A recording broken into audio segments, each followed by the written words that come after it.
Play, the video game podcast starts now. Hello! Look at me over here on this side for once. Welcome to Click Click Play, episode 36. I'm your host, with the most amazing crew. That's what I was finishing with. You're listening to Click Click Play, the video game podcast for people who hate video games. And I'm BiggusBennus. Joining me, as always, is Andre, the giant YouTube star.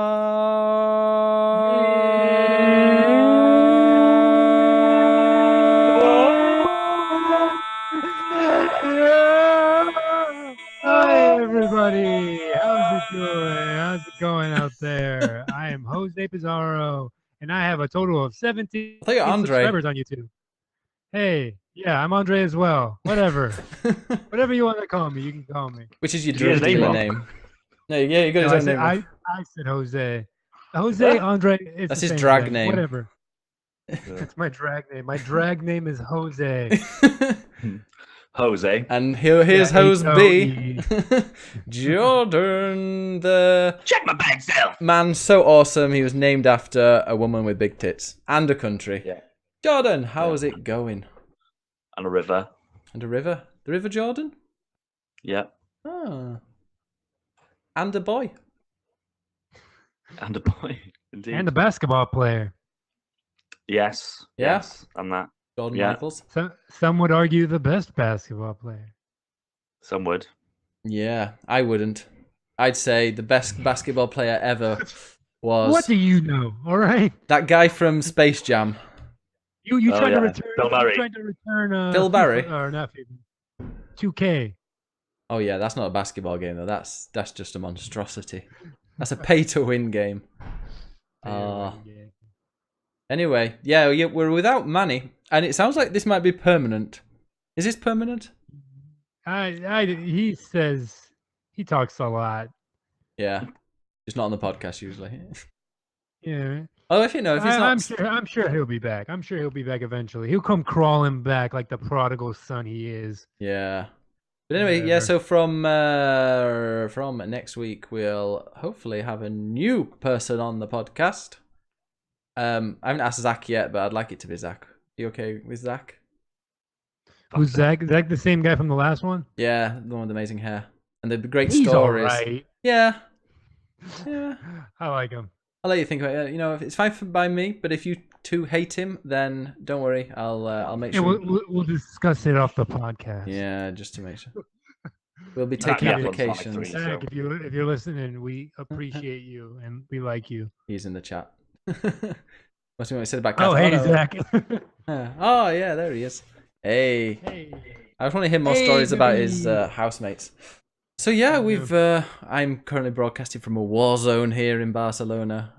Apparently, Jordan, to 700 people have been injured now in Catalonia. BBC is telling me 760 people. I'm sorry, but what's happening? I don't have TV, so I Oh. don't really know what's happening around the world. They wouldn't be showing it on your TV anyway. No. They don't want to promote any democracy over there. No, they like the people in this region. Over half of them. More than half of their parliament are separatists. So they said, okay, well, that's a vote then. So we're going to have a referendum on independence, which I think they would lose anyway. If it was official, they'd lose the independence vote.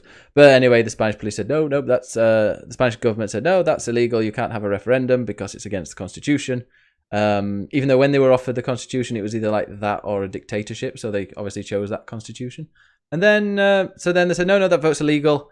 And then they sent in hundreds and hundreds of Spanish police to just like beat people up, throw old people downstairs who were trying to vote and things like that. So it's kicking off a bit. Like rubber where is bullets, this happening? In tear gas Spain? and stuff. Yeah, in Barcelona mainly. In Barcelona. Jesus Yeah. Christ. So Barcelona's the new America. That's awesome. Yeah, no, they don't shoot black people. They just shoot old people here. See, all lives matter, I guess. A little less over there. Old people's lives don't matter. They've lived their life. All right, yeah. So that's the politics hour. Yeah. But yeah, I mean, I'm on the fence. In fact, I've got it here. Do you want to see? Look at this. This is an illegal. I'm holding something that is illegal. Ooh, Which what is is it? this is I the can't- oh. voting. the voting slip. Ooh. See, You're a bad boy. no. That's what's happening. I know. This is the bad boy podcast. I'm gonna keep this. I bet this will be like historic in 50 years' time or something. Yeah, you should frame it. Yeah. Now I'm gonna keep it in my Ratchet and Clank PS4 case, I think, and then like perfect in the both future, historical objects. Yeah. when I go back to it in the future, I'll be like, oh my god, remember when Catalonia was part of Spain? Oh my. I thought you were gonna be like, remember when Ratchet and Clank came out? So good. Oh, it's still got better graphics than most games. You should cut yourself a little and put it on the cards. On the polling thing. Yeah, just for like dramatic effects. So like, it's like, it's like I tried to turn this in and I got hit in the face by a fucking police baton. That's why I'm so ugly in the future. Yeah, I went literally around the corner for my very healthy Sunday lunch, which was a McDonald's. And as I was like walking there, about 20 or 30 police riot vans went past, and then they went round. Then about 30 seconds later, about 30 protesters just came running around the corner like, "Ugh!" And they were chasing to see where they were going. And then like the Catalan police came to try and stop them from beating each other up.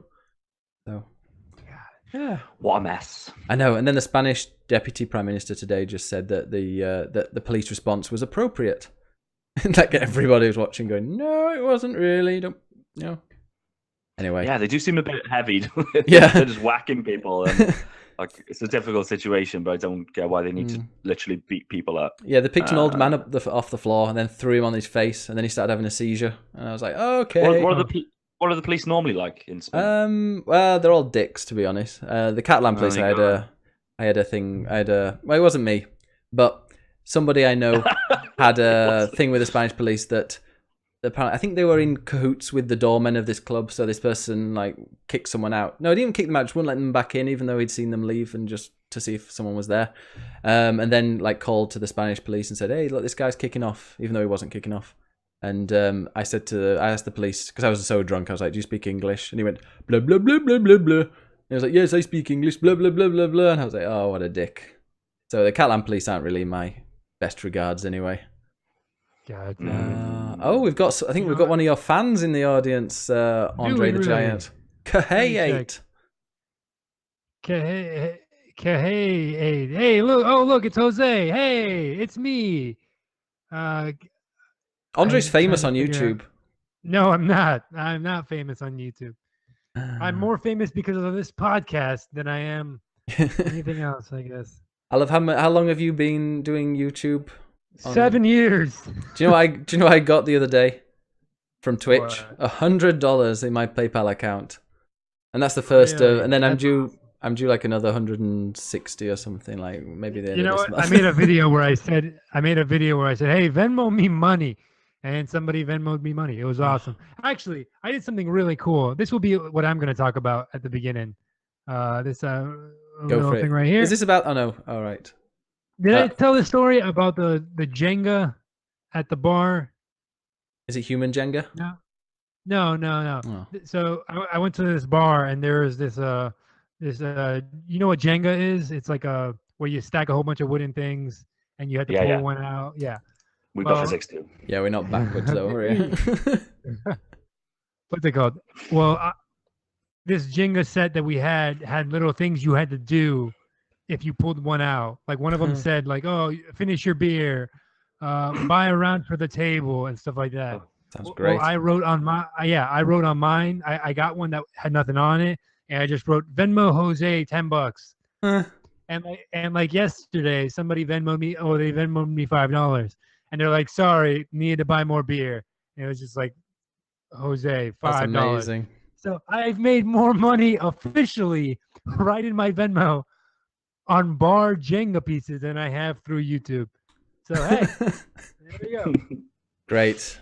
Yeah, we don't get Venmo over here. It's only in America, like Uber. We don't even have Uber now. Barcelona had it banned. I think the UK is banning it as well. Only London. Although Sex Uber. What was that thing that you were showing, Andre, when you were showing me that Pornhub thing earlier? Oh yeah, Sex Uber. Yeah. That's exactly Uber Sex, wasn't it? Is there an Uber Sex thing? I don't know. It was on that screenshot you sent. Goodness me, she had a lad. Oh, Venmo money, yeah. Okay, so speaking of which, Jordan, you saw a stripper. Yeah. So I was on the piss with the lads yesterday, of course. Oh, Lads, we having banter. Bants, Lads. constant bants, and we were going for our last drink because one of my mates needed to go to. Oh, it's Rob, actually. You know Rob. Oh, we friend know of the Rob. show. Yeah. He needed to go to IKEA at 6 o'clock with his missus. That's how much banter we were having. Oh, and so we go into the pub for the last drink, and in walks a large group of lads who were on a stag do. Mm-hmm. Yeah. That was lively and fun. And then a policewoman walks in. I'm like, oh god, no. it's all kicking off. What's going on here? And then it turns out she was the stripper for this stag party. Now, I don't want to be disparaging about this woman, but I would totally believe that she's more of a police officer than a stripper. That makes sense. But then, no, to be fair, she, as the name suggests, she totally stripped off. We got to see her boobs. So yeah, we just hung around so we could see that. The stag got totally naked. He got his willy out. He went to he ran off to the toilet beforehand just to make sure, just to give himself a bit of an advantage, if that makes sense. Bit of a wash, just in case. Well, I spoke to him after. I said, "Why did you run to the loo?" He said, "Thing is, I've got a really small dick, so I wanted to pump it up a little bit." Jesus Christ. Wait, you said this was this Rob? Or you were with Rob? Oh no, that isn't Rob. Rob's Oh, got a small No dick. name. Come on. Yeah. Rob He'll never did come on get this his dick. podcast again. The stag, the groom, guys, is willy out. Oh. So yeah, that happened. Where was this, in Cardiff? Wait, Yeah, Classy, where were you? just in a little pub. I don't know if you'll know it. I forget the name now. The Travellers. I forget the name. Just a little pub near the CIA, if you know that. Oh, yeah. Yeah, I know that. I used to work at Cineworld before I was at British Gas. Yes. Near Good. there, yes. Oh, very nice. Great. hey, why is it called hag do and a stag do? Like, what's all that? Hag do. What does that mean? No, there's no such thing as a hag do. Hag Or, do what's it was called? What- hag It's a and hen do. oh no, Hen do. hag and Hag stem. do. That's what I meant. Yeah. I don't know. Hag I do think is when your grandmother gets married. Hey. Bachelor It's party. it's like a traditional thing, I guess, when people get married. I don't know the exact. I thought you would have had. Do you not have stag? Oh, you have bachelor parties, don't you? Yeah, we Yeah. just call them bachelor and bachelorette parties. You're wearing like a You sling know, because there. that's what they are. Is that like a sling you're wearing? Yeah, my back kind of hurts, so I put on like a thing to straighten it out. All that Like you're butt going to a sex, I guess. bathhouse. I don't know. I'm sorry. It's what It's they like used Jenga. to hold We on don't call to, it Jenga. don't we? Wait, what do you guys call it? You guys call Foley. it silly sticks. Silly Call it sticks is what you. Folly bricks. Holy bricks, is it real? Yeah. Oh dear. Jesus. So we've had yeah, great. Anyway, should we go straight into the podcast because we've got Yeah, lots please. to do today. Yes. Yes. Time to play the game.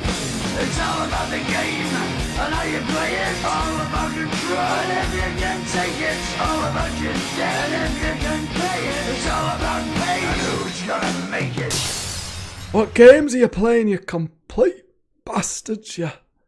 Well, what games are you playing? Well, I'll let you guys talk. Well, so I'm gonna message. I forgot to message on Discord that we're live. So you guys talk about Destiny 2 because I play Destiny 2. I'm a bit bored of Destiny 2 right now, but you guys can talk about it. Where are you going? Ah. Ben leaving. Start the podcast and then he quit the podcast. Quit talking about Anyways. Destiny. I haven't Hey, got a lot to let's say quick talk about about Destiny. You Yeah, might have me more than neither. me on, Rick, because I think it's kind of fresher to you. I've just been, I got the Nightfall done again for a second week in a row. So I was proud of that. One of my mates who is a bit higher powered than me completely just dragged me through it, which It's was good this week, good. isn't it? I joined a class. Yeah, it was a lot more fun this week. It was just like a 20-minute time limit, no way to like pump up the time as far as I could tell, and just gave you a fair amount of time to do it, so I appreciated that. That wasn't as bad as the last one, but still bloody hard. Yeah, that's about it. I'm just kind of doing the weekly stuff now. So just every time that it refreshes, I go in and do the powerful gear milestones just to kind of pump up my level. I'm about 285 now. So yeah, getting there. How's it going for you, Andre? I'm at 275 right now, and Nice. I feel like I cannot get any higher. Yeah, this and is like, burn. yeah, I look at the game and I'm like, I'm never gonna do a raid. I will never. I don't have the coordination or the friends who all own that game to be able to like set one up. And I tried to do guided games. You know, I was just in a lobby for like an hour. No, I didn't wait an hour. I was in there for like 5 minutes, and I was like, yeah, fuck this. And like I can't even do the night whatever that's called, the night falls or whatever. Yeah. Because I again I don't have anyone to play that game with. Like that game for me, Oh. yeah, it's kind of sad. So, but it's still fun. The guided games bit works quite well for the Nightfall because you don't actually need to talk to each other. So if you just do a guided game, it takes about 20 minutes at the moment, but you'll eventually get into a party, and hopefully it's somebody sufficiently skilled. I had the first week that I completed the Nightfall, I did it with a guided game, and it took me quite a few guided games because and it wasn't that I was dragging them back. Like I was sufficiently powered and I was doing okay with it, but the people that apparently were supposed to be guiding me weren't all that great at it. But eventually I did get a couple of people that we managed to get through it, so give that a go. Yeah, I should have gone with I'll try that again. I still haven't finished the raid. I'm every time I play it, something happens to like one or two people and they disappear, and then no one else is there available to pop in, or it's just a weird person on the internet. And so still waiting to finish the raid, but it's quite frustrating. Yeah. But yeah, Destiny, I'm 302 now, and I think I've put in 70. Ooh, fucking cool guy here. No, the opposite. Fuck you. I've got a life, 70 odd hours, or maybe more. I don't know, but it's like, yeah, okay, I've played loads and loads of it, but I've already pre-ordered it for PC, so I'm going to give it a rest now until the PC comes out, and then go into it with nice controls and nicer graphics. What do you mean nice controls? What are the nice controls? Like, not, the mouse I don't and know, keyboard? first person shoot with the controller, like I always miss when I shoot, and then I'll move a bit to the right and I'll miss that. Whereas This with the game's mouse, got the most extreme auto aim I've ever had in a game, so I don't think you're missing people. well, you need a bit stronger for me. I think you just suck. Yeah. Yeah. Dude. Speaking of sucking, Cookhead, or Cookboy as I wrote, it's not, yeah, it's Cuphead. We've all played a bit of Cuphead. I love Cuphead. Yeah, so good. So good. Somebody described it as 1930s animation Contra, which is pretty spot on. God, that game looks so good. I think the only comparable thing this year is, in terms of like overall style, is Persona 5. Though I think out of those two, that this kind of competes with it. But yeah, just looks so good, sounds so good, plays pretty well, which is important. Yeah, I loved playing the bit that I played and thought, okay, this is a game that I'm going to get frustrated at, so I got a refund. Oh, you suck. But it was weird. The thing is, I will like, once you master those controls, once you master those controls, it everything just feels so good in that game. Yeah. Like I'm surprised. Like I thought I was gonna hate it a lot more than I do. I don't hate it at all. Like I think it's a beautiful looking game. It's just like fun to have on my TV. I wish I can have like a screensaver of that. This is the first game like I'm playing and I'm like, I just want to buy merchandise with these people on it. Like, it's insane. It was the first game I played where amiibos for Cuphead, I'd fucking buy them. You can get like pin badges, can't you? But I've seen it's the first game I've played in a long time where I've gone, Dave, look at this, look how amazing this looks. And I will rebuy it, but I'll rebuy it, which I think Manny's getting a refund as well. But he's going to rebuy it on the Xbox store because it's cross-buy. So if you buy it on the Windows store, you can play it on PC and Xbox, which I'll get it in the sale. Why you guys didn't do that? It's 20. I think at the moment it's €20. But if I'll it'll be half price, I'm sure, at some point, and I'll give it another go then. But I like to just really get into it and learn the controls, but I don't have the patience or the time right now. You suck. I do suck. I'm kind of disappointed that it's not like it's because I assumed that this was an outright platformer game, but it seems to be. It's just like a boss rush game, isn't it? You're just constantly fighting. I hated the platforming bit. I haven't done any platforming yet. I haven't played too much of it. I played about an hour. I've done about 3 bosses, but haven't really seen much. I was saying that I did do one level, which was like run and gun, so that was kind of platformy, I guess, but like really fast paced. I liked the carrot boss. I managed to defeat him, and that was about it. And then the ball that kept bouncing. I love how it tells you how close you are. We've lost Andre. I like how it tells you, just how close you are to defeating the boss, because it gives you a bit of a boost. Like, yes, especially if you're quite close, you think, oh yeah, I can go back and nail that. Yeah. Andre, you here? Yeah, I'm here. I just lost my internet for like 2 seconds. All right. And now I'm back. That's American New York for you. God, but no, Cuphead it's just another game to add to the list this year. Yeah. I think. Incredible. I can't wait for the game of the year stuff, just so I can sit down and look at a list of games this year and kind of work out which one's at the top of my list, because I can't really think right now. There's been so much stuff. I know it's the style and everything, but I kind of wish that it wasn't just 8 points. Did it shoot? No, it's it's 8, isn't it? You can only shoot in 8 directions on Cuphead. That was catching me out. Unlimited, infinite. But the ball thing was fine. I'm sure if I'd have played a while with against that ball one, I'd have defeated him eventually. But also, when you get, because there's the standard boss and then there's like easy mode boss. When you defeat easy mode boss, it'll let you pass, but you can't count that as a win. Yeah. Because you can get past, can you then go and get some like better weapons or anything like that? Yeah. You just need coins. Where do you get coins from? And plus, there's a way to beat the entire game without killing anyone. That's like a pacifist mode. So you could do. Oh, all right. Maybe I'll do that then. Yeah. So you could have just done that. Oh, because I was beating them easy mode. It was the standard mode. How the fuck do you not kill anyone in that game? It's a game the boss. Like, you're only supposed to kill the bosses, but in like the run and gun levels, like you don't have to kill anything. You can just avoid everything. But can you get quite far then? Oh, so in the levels, you can do all the easy modes and then unlock or use coins that you get to unlock better abilities and then go back and... You just can't play the last boss until you've completed every single one. So one guy had unlocked something... actually, because I was really frustrated, got the refund and I was like, yeah, I'm glad. And then I watched a guy who was really good at playing it and watching it going, oh, I would love to be this good. I'd love to get this good at playing it. And it was...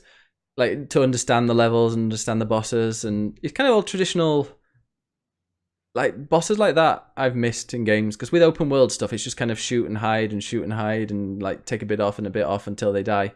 That's what I liked about the new Destiny when they brought the beta raid out, and it was in 3 different stages, and all the different stages were totally different. That's what I like as well about Cuphead. It's got a variety even in the bosses, like during the levels. But I'll. I saw that, and he had a special move where he kind of dashed to the side. Have you seen? Have you got that one yet? Is that a special move, or does everybody have that? No, did you not play the tutorial? I went quite quickly through the tutorial. I remember there's a button or something. The tutorial is only like 2 seconds to beat the tutorial, and they teach you how to do the dash. Okay, maybe that would have been easier then if I'd known how to dash. You suck at video games, man. You were the worst. I'm gonna put my stream as defeat, playthrough, no dash, like Dark Souls, level 1, no shield. Hey, Nuke Dog. Hey, everyone in the chat, by the way. We'll be continuing our top 100 games of all time. We'll be finding out the top, like from 60 to 41 today. So we're going to be in the top half, and there's some massive games in this, which is a bit annoying. Yeah, so hello everyone, feel free to stick around and influence us. Yeah? I can be influenced. Don't know about Jordan though. I cannot. No? You're an influencer. I'm an influencer. Can't you tell by my sunglasses? Oh yes. Social influencer. And a content creator at that. Yeah.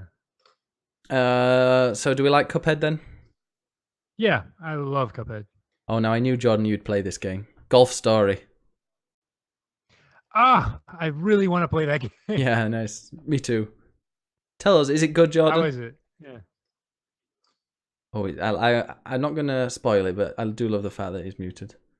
Oh, I'm not muted. Yeah. Your ventriloquist act. I was totally muted. So I dropped off it quite quickly. It's kind of like I think that, like you were talking about Earthbound recently, Andre. I think you'll probably love this because it feels like Earthbound with just a golf mechanic kind of sewn into it, which is awesome. But it's a little bit. It's very very cheery, very cheery. Yes. Yeah, I think for the right person they'll love it. But for me, I was hoping it'd be more on the golf side. It's really weird, like so kind of like a top-down RPG, kind of like a Pokemon or an Earthbound, and you'll just be walking around, but then there'll be like somewhere that you can tee off, and there'll be holes spread around the world that you can. I guess you need to kind of complete those to progress. I'm not sure. It didn't vibe with me, but nothing. I can't criticize anything about it. It was just more. It was more that it just wasn't for me. I'll wait and see what more people think about it. It seems to be generally positive reaction. But if people are making serious noises that it's really really good, I'll go back to it. But my initial thought was that it wasn't for me. But I reckon it's probably for you, Andre. Yeah, like a lot of people were saying, it's like a Stardew Valley meets It's that Mario kind of feel. Golf. Yeah. Definitely got that Man, really optimistic kind of feel to it. I love that shit. I love that shit. In my video games, I love that. Do you My like movie- golf games though? Oh, I love golf games, especially Boom. like There we go then. really simplified golf games like that. Yeah, it's kind of where it is. It plays a lot like, because I've been playing Everybody's Golf recently, and Yeah. it's got that kind of system where you press the tee off button. You've got a power gauge that you can go all the way up to the top, or kind of try to do it to the power level that you need. And when it comes back down, you have to try and hit it right in the correct place to make sure your ball is hit straight. So it's exactly the same mechanic. So yeah, it all works. Yeah, like I'm probably gonna pick it up once I beat Mario plus Rabbids. Really Yeah. close to beating that. Ooh, I haven't played that since last time. I don't know if you I'll guys, manage to go back to it. I'll go back to it at some point, but just too many games right now, and that one isn't. yeah, Oh, I'm telling you, I but once enjoyed you my get time to with it. once you get to the third level, like the third world, I'm telling you that game picks up and it's so fucking fun. I'm enjoying every boss fight. Right now. I'm going back and getting perfects on every single stage, and I'm finding all the secret treasure chests and stuff like that. I'm having a blast with it. Right now, I have Rabbid Yoshi and Rabbid Peach by my side. Oh, I love Rabbid And Peach. Oh, she's precious. She's an angel. She's so good. Yeah. But yeah, no, I'm in love with that game. I really just want to beat it so I can justify buying something else. That's like a game I'm engrossed in right now. But yeah, I love that game, and I can't wait to pick up Golf Story. It's nice and yeah, cheap. it sounds like my kind of game. Yeah. Yeah. Although I've picked up a game which John you'll be talking about now, SteamWorld Dig 2. I bought it. I haven't played it yet because I've been playing something else on the Switch. But SteamWorld Dig 2, are you digging it? Yeah, I really enjoyed the first one, and I played that on Vita. It's a really good fit for portable. And I've spoken about the first game previously. And it's just more of the same, a wider scope, and a little bit more polished. But yeah, the same kind of, feedback cycle in terms of you just dig, you get more materials, you go back up to the surface, you upgrade your person, you get back to mining. It's really really good. Such a good fit on the Switch. I think you can just do a quick 5-minute sessions, do a bit of digging, or be like me and put a good solid 2 hours into it. Hey, Jordan, have you ever played Spelunky? Yeah. Did you like Spelunky at all? No, I did.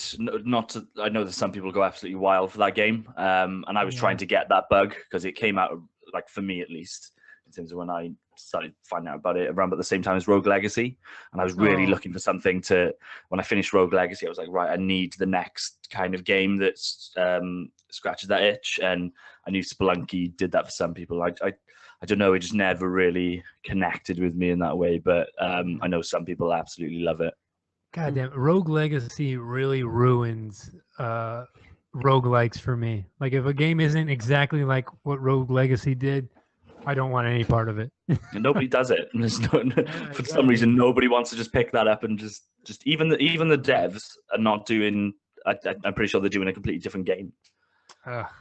It's got so much potential for as good as that game is, it's fairly limited. It's got so much potential for somebody to pick that up. But there you go. You know, speaking of Switch, after the disaster that was NBA 2K18, I got FIFA 18, and it's really good. Oh, good. It's really, really good. It plays, it's 60 frames per second, handheld. It looks awesome on the screen. I'm not playing it on a big screen, and I'm not gonna play it on a big screen because I know it's not gonna be anything like special to look at. And I've got FIFA 17 if I want to play that. But yeah, it's really, really good. I can play it on the way to. It's one of the only games I can play on my Switch on the train and not feel travel sick. So but it's got everything that I want from it. I think people are moaning about the online play because two friends can't play together, which is pretty crap. But it's Nintendo, so they've never been good with online stuff. But the stuff that I play, the career mode, has just been flawless, and the loading times are really, really fast. They're faster than they are on the PS4. I've been, have you ever played FIFA, Andre? Yeah, I only played FIFA 1996 was the last FIFA. Okay, so that's quite a long. No, when you're waiting for a match to start, you can do some practice stuff. And then usually after 20 seconds, it'll say, hey, you can play the game if you don't want to continue with this practice stuff. Like with this one, it's pretty much instantly you play the game, and then within 2 seconds, it's like, hey, you can start the match now. I'm like, oh, okay. And it's just really good. And it's got when I just play season mode, I'll make my own, not season, I play career mode. I'll make my own little character in there. And then you unlock unlock things as you play the game. There's no microtransactions at all in the offline mode, and it's just a really good game. Really well optimized, looks amazing, had no frame drops, no crashes or anything like that. It's a really good game. If you want to play FIFA on the go, buy it for the Switch because it's great. It's still a football game though, yeah? Yes, it is. Okay, yeah. And okay. that's the biggest problem. Oh, this is proper football. That's its biggest flaw. Well, yeah. Depends if you like it or not. Also, I went, just before I go on to something else, I went and resubbed to Final Fantasy 14. You silly boy, you. Two people in my stream, Jay Pignac and Meloman, they've got the trial now, and I think they're really liking it, so it's great. It's an amazing game if you've got people who play it and you can do your daily stuff. And I'm one of those kind of addicts that goes and does their weekly and their daily stuff in games and gets all the rewards, so that'll be good to have. Looking forward to getting back into it because the new expansion is really good and it's really well written. The old one, it seems to be written by some kind of wannabe William Shakespeare with all this kind of backwards language that no one ever uses ever, and it even sounds just like, it doesn't even sound like correct old English. It just sounds like a person's like, oh, this makes me sound really intelligent by saying yonder and ye forth and all this crap. So, but the new expansion has kind of normal dialogue, which is nice, and it doesn't feel pretentious or just over the top. Final Fantasy sucks. Oh, No. You suck. Jordan, that D2 the DII you wrote, is that Divinity 2? That'll be Divinity 2 indeed, yeah. Oh. Sweet. So yeah, I played that today for the first time, and then I looked. Did you like it? Well, I thought I'd played a little bit, and I looked, and I'd been streaming for 5 hours. I was like, oh, okay, this game is just brilliant. It reminds me of The Witcher 3 with the storytelling. It's just so, it's in that kind of world as well, and it just I love it. It feels really good, but the storytelling is just so immersive. Even The Witcher, I followed a bit of the story, then I went off it a bit and I'd come back and I wasn't quite sure what's happening, but you just feel really, really immersed, especially with all the dialogue. Every single thing is spoken except for your character's dialogue, because obviously you're choosing from like 6 or 7 different options. And well, John, you've played a bit more than me, I think, so what do you think? Yeah, I think I'll probably give my thoughts last week, but nothing's changed. It's incredible. It deserves all the praise that it's getting, at least to the point that I've played it. I've heard towards the end, it goes downhill a little bit, just due to the fact that it's so open-ended and there's so much player choice throughout it that it doesn't necessarily stick the landing, depending on how you go about playing it. But I'm more than comfortable with that. I have no idea how long this game is going to be. I'm assuming it's going to be long. I'm heard it's really something like time with it. Someone said 160 hours you can make it last to if you want to. Yeah, it feels like it. But I'm just completely taking my time with it. Yeah. And just enjoying every single second. It just oozes quality. And yeah, you can just the way you can just go about everything the way that you want. Like when we were texting about it, and you mentioned a particular main character and how you liked that character, and I was like, yeah, I just ditched him straight away. So it's so weird. Like how will that impact kind of our stories going forward? I assume that we'll meet up with that person again. I would guess they're just not in my party, but just the fact that you can do that, and some of the shit that I've done in that game, like if. Like I did with Fallout 3, I tend to be a little bit unconventional with how I'll go about the progression of the narrative if you give me the choice. Try and break it. No, not try and break it, but so with Fallout 3, for instance, I blew up that town like within a couple of hours of leaving the vault, just because I could. And with this one, I don't want to really spoil anything, but once you get out of the opening area,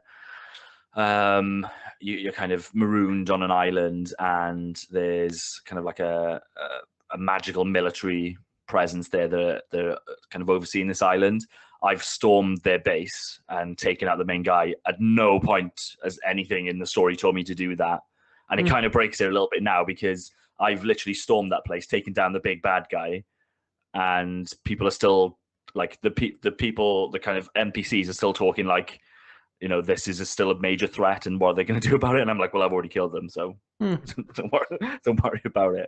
I fucking love that stuff. It's so good. That's really, that's cool. I've although I got like right at the beginning, it was some kind of premonition or something that I had to kill that person. I thought, maybe it's not the same person we're talking about. I don't think I had anything like that. I would assume that you would, like, it's clear, it's set up so that, you know, you can go there and do it. And I'm assuming at some point the story would tell you to. I've just done it.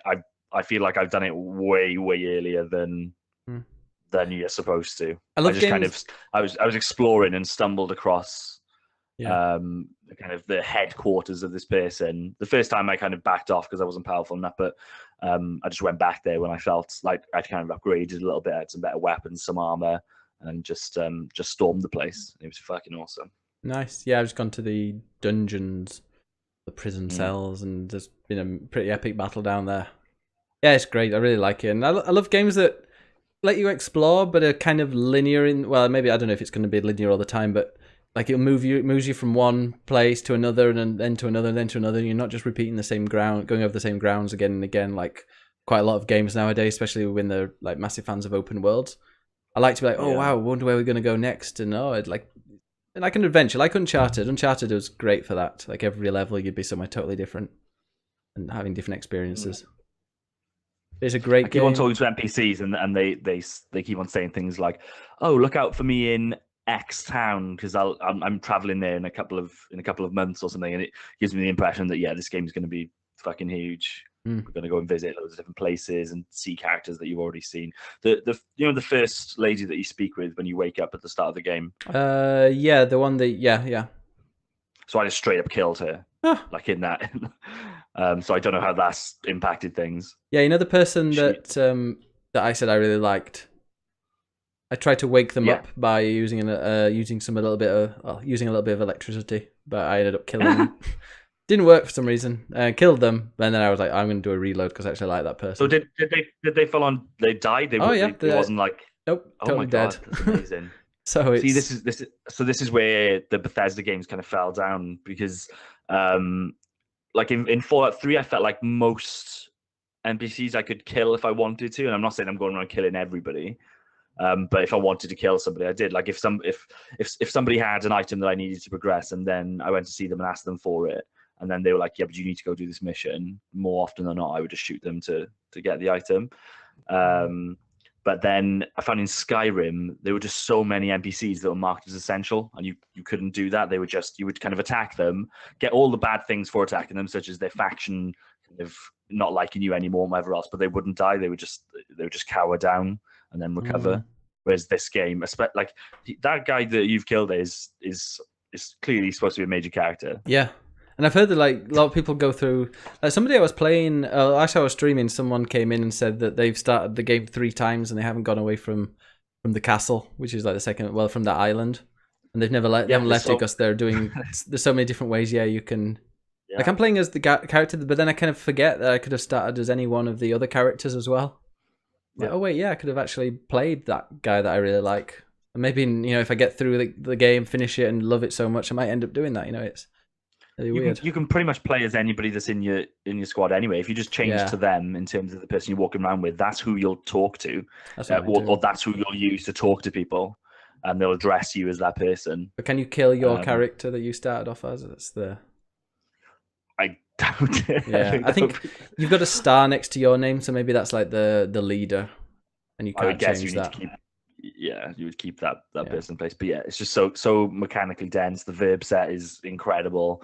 I just love it. I'm going to be playing it for ages. I was streaming it, and Manny popped into the stream, and he said, Fuck him. "I know," but he said that he's going to buy it. Yeah, Manny who? But he said he's going to play it, so he's going to buy it as well. So Andre, are you going to get it as well? I don't have a strong enough PC that can run it. Oh, that's true. It'll be on console at some point, no doubt. The first one came on console. This one's got controller support straight away. It's already in a good place for PC. It's not as if they need to do months and months of patching. I've had literally no issues. So Once it's on Switch, I'll pick it up. oh fuck off. It'd be amazing. It'd be amazing on Switch. No, it would. Games like that I need on Switch because I do a lot of my gaming in my bed Oh yeah. and on Playing my games. couch in front of my TV, playing my Switch in handheld mode, watching like a Netflix series. Do you know what game Really shitty gamer. Do you know what game I don't want on my Switch? Wolfenstein 2. Wolfenstein 2. See that segue yeah, there? I'm not looking forward to Wolfenstein 2 on Switch. You I can was talk able about to it play- now, yeah. Yeah, I was able to play Wolfenstein 2 at the press event I went to a while back, and it was really fucking cool. Like the one thing I picked up after that entire event was that like Wolfenstein 2 is like really, really cinematic in like a fucking in like a movie style way, like in a Quentin Tarantino movie style way. Like just the camera work that happens in every cutscene that I played, it does something very unique. I was so engrossed in every cutscene that happened that I like anytime I had to play the game, I was kind of like, oh yeah, I guess I'll just fucking play this for right now. But like every cutscene that happened, it was like the camera's like doing circles around these two characters talking, and like it's getting like real cool close-ups, and it's looking. Don't get me wrong, the gameplay's really fun. It's exactly the same. You get to customize some weapons right from the jump. Well, from where they let me play, and man, that game is going to be really. I don't know how the Switch is going to handle it because it looks so good. But then again, I played Doom on the Switch, and it was 60 frames per second, exactly how I remember it playing on my brother's PC. But yeah, fucking great game. I look forward to my review for video games on YouTube. Oh, how much are they paying you? They're paying me the game. They're going to give me the game for my review. Nice. Hopefully. If they don't, they can eat a dick. I'm not going to fucking review it for those cheap bastards. Mm-hmm. We might have dropped a couple of frames then. I'm not sure what happened, but we're back now. Well, Only I for a said I second. liked Wolfenstein 2 a lot. Yeah? I'm looking Yeah, forward to playing that. Are you looking forward to playing Shadow of War when it comes out in a few days? I'm probably not going to get it. I realized I didn't like the first one as much as I thought I did. As like time went past, I was like, man, that was just like a not good version of Arkham, any of the Arkham games. Don't get me wrong. Like I guess it's just because I don't care about the subject matter, like Lord of the Rings at all. I'm a fan of the movies. That's because I'm not a fan of anything. I didn't care about Lord of the Rings that much, but then I played the game and was like, oh, I'm quite interested in watching The Hobbit or whatever it was that was coming out at that point. I love Lord of the Rings, and I wish the Mordor games weren't actually about Lord of the Rings. I think it'd be better without all that stuff. Give me a Batman game again with the same combat, just with the. And the thing is, again, I never experienced the what's it called system, the Nemesis. Yeah, the nemesis, because I never fucking died in that game. So I'm not bragging. I'm not good at video games. I just ran away when I had problems, and then I went back and killed the people who like made me run away. Like it was very simple for me. Like at the end, when you meet up with like your final nemesis, I had no idea who it was. I was like, ooh, Black Hen, or it was like Black Bag, I think was the name of my the bad guy. And they're like, hey, I'm gonna kill you this time. And I was like, you've never killed me. Like, and I don't even remember killing you. So I guess you're just like the only one who survived my spree of just killing every single one of my nemesis. For me, it was the gameplay. It was just I enjoyed being able to climb up over whatever I wanted to do and bash buttons and jump over things and kill them. It was just all like the combat that was the best, I think, for me. Yeah, I love about it. Yeah, it was a fun playing game, but I don't think I'm gonna play the sequel. No, nah. I'll probably give it a go though. Loot boxes in a single player game. Oh, I've got to play actually another game that I played. Forza. I played Forza Motorsport 7. That's got loot boxes. It's got loot boxes in. Oh my god! So it has to be good. Well, it's the loot boxes, but you buy them with the currency in the game. But apparently, when they've sorted out the market, they're going to be able to sell them for real money. But yeah, it's Forza. It's Forza Motorsport. It's the 7th one. It's that game. It's really, really beautiful. Plays very well. Feels well. You know what you're expecting with it. It's really good. But that's about it. And just a bunch of British people making real dry jokes. No, in this Sounds one, like the episode of The Office. It's like a woman who does like voiceovers for movies, like, "Oh yes, this is the ultimate test of your endurance, and what isn't for endurance? Well, people need to learn to be. It's not just reactions, it's not just speed, it's this and it's a lot of. I like playing Skittles on the Top Gear track. That was fun in a limo. That was enjoyable. But it's Forza. If you know what if you like Forza, you're going to enjoy it. If you don't like Forza, you're not going to enjoy it. It's nothing new. I like Horizon. Yeah, Horizon's good. Yeah. Darude wants a shout out. Do you want to do that, Jordan? What? There's a shout out in the chat. Hi, Genitools. Hey, Genitools. Genitools, awesome. I hope you're a bigger fan of us as we are of you. Right. Any other games, or is that it? That's it. Should we go into the news? Yeah, let's move on. We've got so much to get through. Let's do it. And we've got some big games to talk about. Play the news.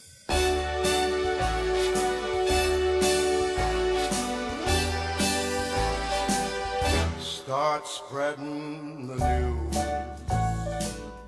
Click, click, click, click, play. Click, click, click, click, click, click, click, play. Click, click, play the news. What's in the news today, Joe Doan? I'm sure we've all seen the Red Dead Redemption trailer. Oh, boy. Yeah. I'm gonna disagree with Andre.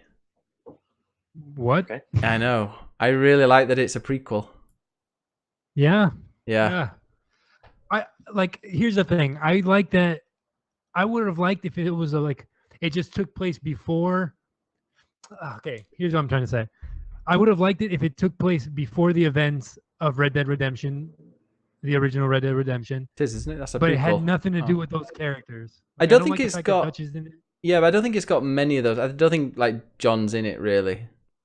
I bet you John will be in it. Oh yeah, but it's like his gang. But not as a main But that's the character. thing, I know what happens to these characters already, so I'm not gonna feel invested. I mean, I don't know what happened to John, I guess, the main character from this game. But like Dutch dies. Spoiler alerts. Yeah.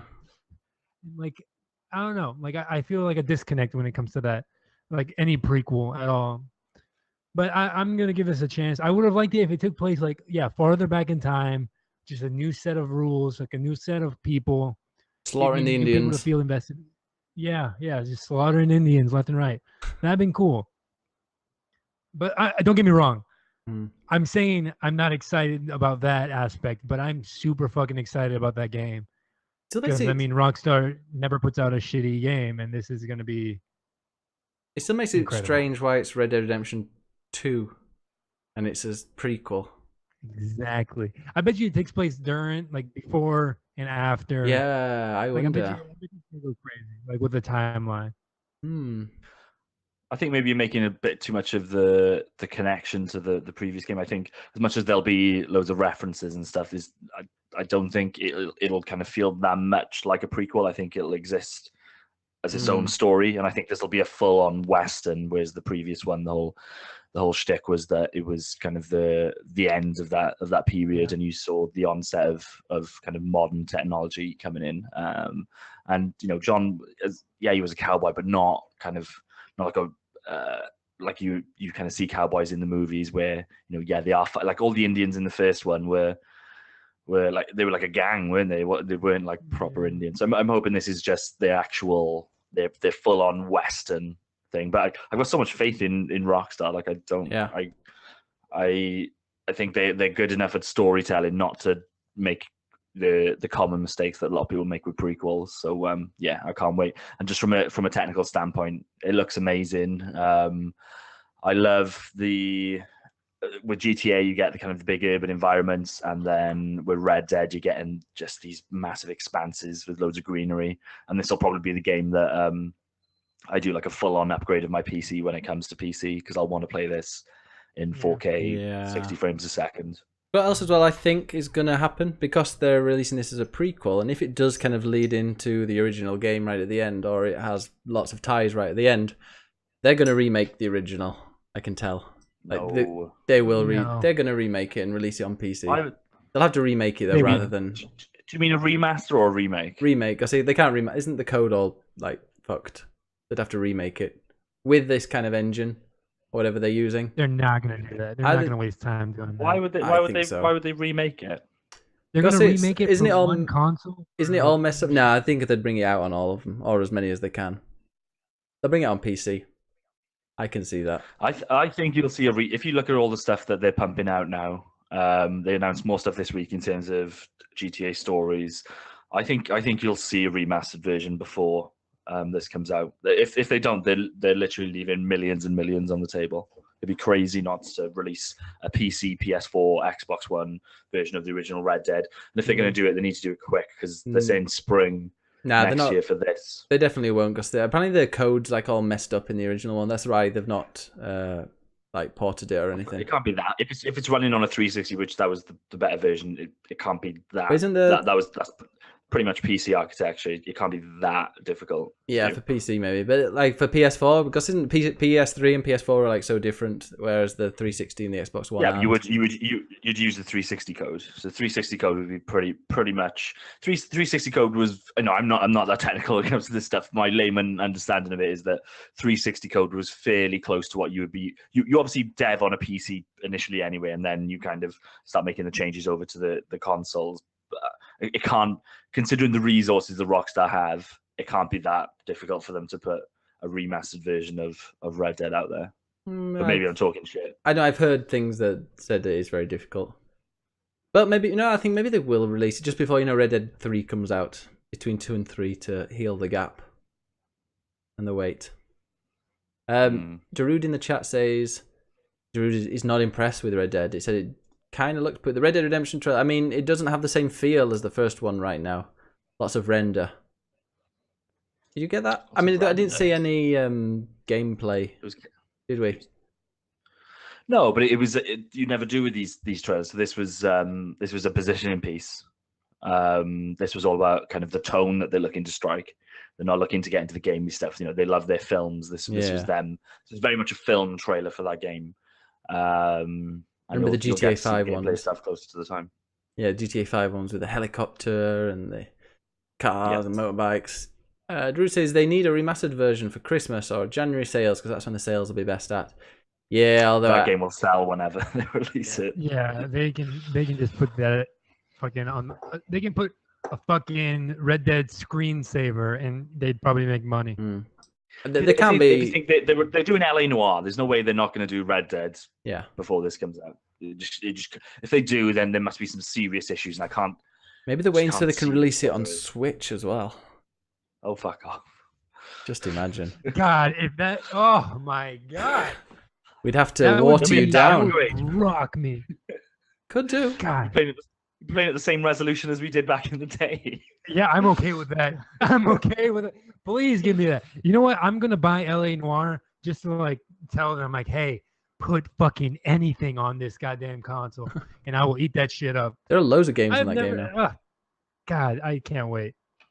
Zach says Rockstar can suck a bag of chodes, whatever chodes are. Everything online will be caged off to make people grind or spend money, and then release it 4 times. Thing is that if I get loads of, I don't mind paying money in games that I've already bought if I'm putting in loads and loads of hours after, let's say, 50 hours. If I feel like I've had a really good experience with a game and they're still pumping stuff out for it like they do with GTA Online, I'd pay money. I mean, I don't because I don't enjoy GTA Online, but you never know. I'll give the Red Dead Redemption 1 a go. Yeah. Have any of you guys bought in-game stuff that's not DLC? I have never bought anything that isn't.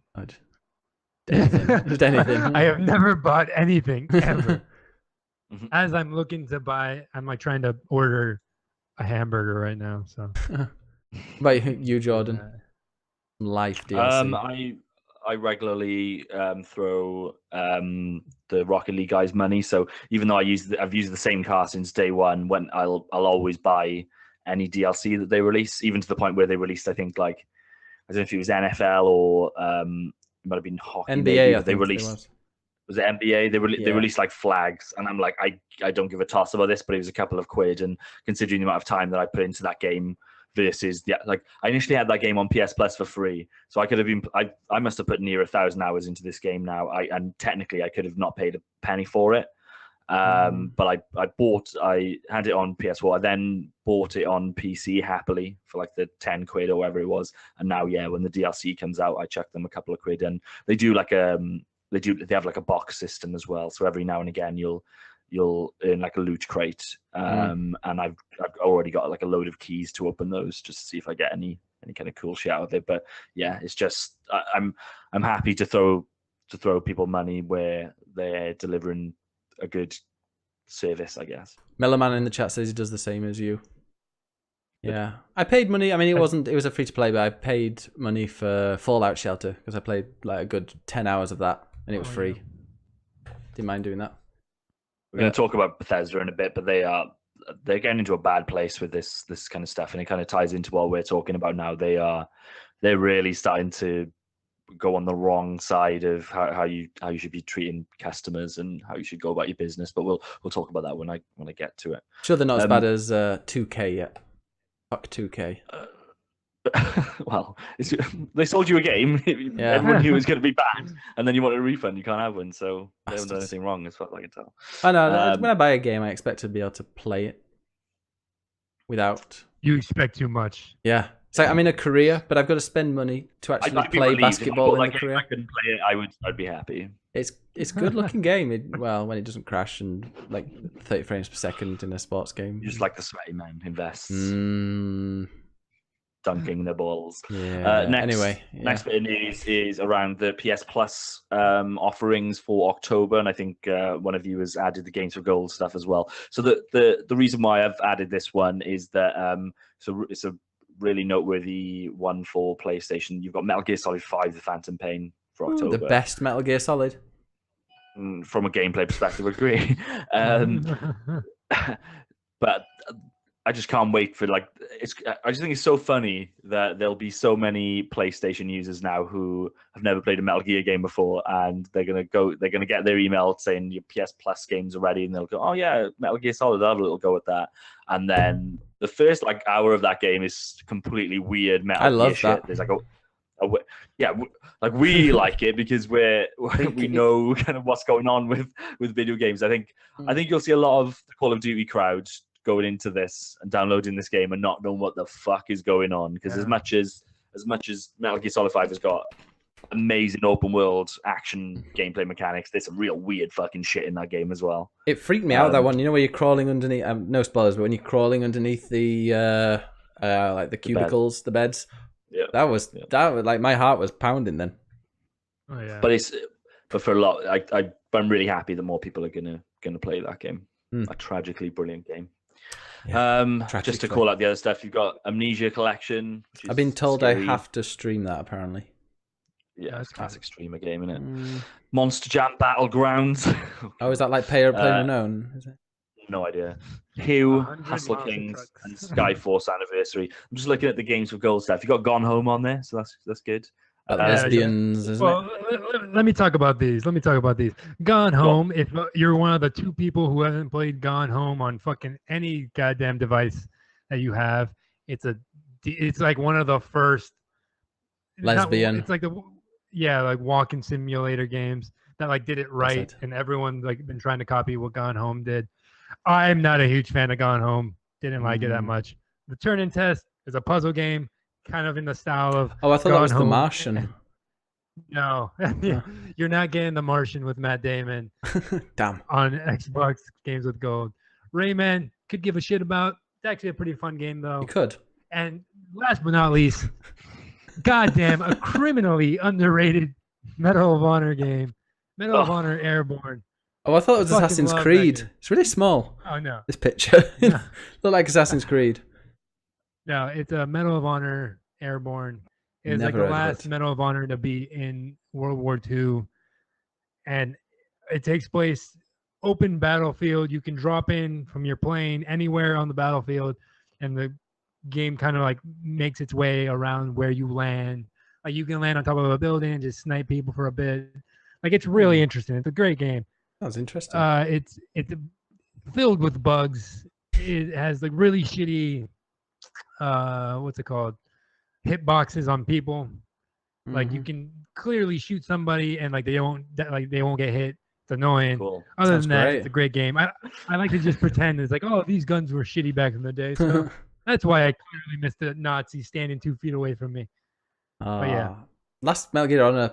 No, last Metal Gear. No. Metal Gear Honor. Metal Gear Honor.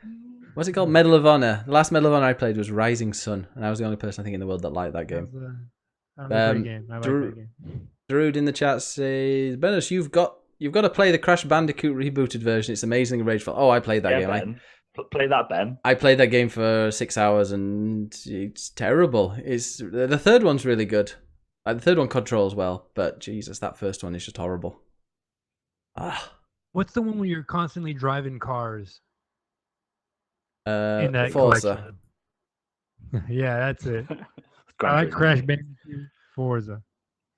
Yeah. Next news then, as I alluded to earlier, Bethesda have decided to release a survival mode for Skyrim. Yeah, they're still plugging Skyrim. It's going to be $15 for a survival mode. So for an additional mode in a game, they're gonna charge $15. A game that's been released multiple times. Came out. When did that come out? It was so like 6-7 years ago now. And they're charging money for it. I've always given them the benefit of the doubt with the mod stuff. I think if they want to start a mod market and people want to start making money on the stuff, I think that's perfectly fine.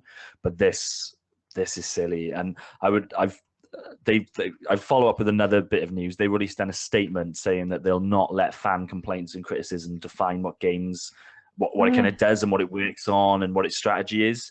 And it just smacks to me of they've got a really bad attitude. If you tie that stuff into the review stuff they've been doing in terms of they don't let review copies go out, which again is completely up to them and it doesn't hurt them because they keep on releasing decent games. They did it for, work for Doom and work for Prey to an extent. And I think that'll work for them going forwards. But yeah, they've just got a real fucking swag to them right now. And considering how kind of disappointing Fallout 4 was, I think that they need to take a step back and look at the market and get back into it. They can't ride Skyrim forever. They need to release their next big title and start getting people back on side because people are going to start turning against them if they haven't done already. Yeah, I think people are starting to it. Yeah, I'll probably get it on Switch though. Oh, don't do that. I played it on Switch. Really fucking great. Oh, good. That's what I like to hear. So what's this then, Jordan? The last Rocksteady. bit of news then. So I think, did we mention earlier Rocksteady? I think, but Rocksteady have teased a new project and they've said that fans will lose their minds. So I don't normally post like just rumor speculation stuff, or realistically, there's not a lot of meat to this. But the tweet was from Gaz at Rocksteady, and he said, "Be patient, fans. I know we're not talking right now, but people are going to lose their minds. Can't wait." I just wanted to get your guys' thoughts on what you think it is that they're working on, what you would like them to be working on, because I'm a massive fan of the Arkham games. I think even the third one I thought was exceptional, and I'm very excited to see what they decide to take on next. Any thoughts what it would be? I didn't realize Rocksteady were only. Or what about Batman Arkham VR full game experience? No, it won't be that. Yeah. It's going to be a Superman game. Or are they trying to make a Justice League game? Like, weren't they announced by somebody else? Oh, that was Avengers, I guess, wasn't it? Guardians of the Galaxy would be a good one, but they've got what's it called? They're with Warner Brothers right now. Like they're going to do another Warner Brothers property. And I think Superman, there's never been a good Superman game ever. And I think there was never a good Batman game prior to Arkham. So it'd be pretty cool to give them the reins and be like, hey, do whatever you fucking can to make this decent. And I don't think there's any good Superman anything, because Superman is a shitty character. I think he's boring. If they find a way to make, because you can imagine from a technical and graphical and gameplay point of view, I bet they could make a fucking awesome Superman game. I guess the only thing they'd have to overcome, which is the same issue with every Superman game, is how do you insert enemies into that world? Yeah. What is Superman fighting? And it can't just be the cheesy, here's a robot with a bit of green on it because it's got kryptonite. They'll want to do something a bit more intelligent than that. But if they get it right, it will literally be the strongest thing to happen for Superman in years and years. It could really do a lot of good for that franchise. So I wouldn't be surprised if it is Superman, but I'd be really interested to see how they're going to pull that off. But can you like, if think about how well they did like Batman traversing that city and fighting people, imagine them doing that for Superman. That would be real fucking impressive. I hate Superman. I've never liked a single Superman film. He seems a dick. Never liked the films, never liked the games, obviously. Has there even been a game? Yeah, there's been 2. There's been 3, actually. Yeah. It's terrible. Superman is like one of the worst superheroes. The N64 one, that was really good. The only superhero worse than Superman is Captain America. Whoa. Who doesn't even have any superheroes. It can just fling a shield as a frisbee. Whoa. He's a super soldier. Watch your fucking mouth. He's a patriot. Oh. He doesn't take the knee. He stands during the national anthem. He fucking stands there proud. Fucking wanks over the flag. He does. Yeah, he jerks off to the flag. He's like, yeah. Whoa. America. America. But yeah, I think a Superman game done right. I can't even imagine what that is, because the idea of Superman is like he can do fucking whatever. What's stopping him from flying into space? And what would stop you from flying into space as Superman if it only takes like a couple of fucking minutes? Like, maybe they should do. Maybe you will. I don't know. Yeah, but wait, did you say like, Warner Brothers have? Did you say Warner Brothers have Guardians of the Galaxy? No. Warner Brothers is with that's the publisher. Rocksteady is. They publish the DC games. No, saying Gus. Okay. You know, it'd be really cool and like a DC, really insane thing to do if they make up their own superhero. Like they just from scratch. Like they just create their entire world. It has nothing to do with DC, Marvel, nothing. Antifa lady. I don't think DC would be too happy with that, considering the relationship with one. Right. They probably want them to do something with it. It'll be something like Superman. Like when they say that their fans will lose their minds, it'll be a card game, won't it? Oh God, a Batman card game. Yeah. Awesome. Get the Joker card. Oh, did you get it? If they make God damn it, if they make a Batman Beyond game, it's just like they stick with that. Just a futuristic aesthetic to everything. I get the sense it won't be a Batman game, but that would be cool. Justice I Warrior hope it's League. not a Batman game. I don't think they'd be making these kind of noises if they were just going back to the well of Batman, even if it was the Beyond stuff. I definitely think they're doing something else. But I think it's the right thing for them to do to stay within DC Comics, because like the amount that they knew that franchise just led through those games, it was incredible. The amount of love and care and respect that they clearly had for it, I really appreciate it. And I think that was a big part of the success. And they'll want to replicate that. Easy Unicorn in the chat said, what's the topic of discussion today? Melon replied, they talk shit about good games. I like that. That can be our tagline. Click, click, play. Talking shit about good games and making out that bad games are pretty good. But no, man is not on. Game, should we move on to our list? Should we move on to questions? We've got questions. Question time.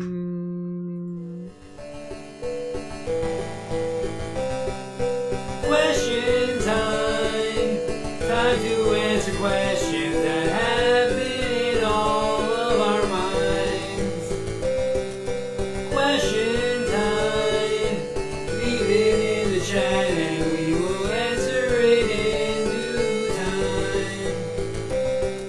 time. I know you. I didn't realize there was a little bit of music at the end of there. Okay. So we've got some questions that haven't just been sent in this second because I realized we had no songs. No questions or songs. Melomanon asks, why don't you guys like good games?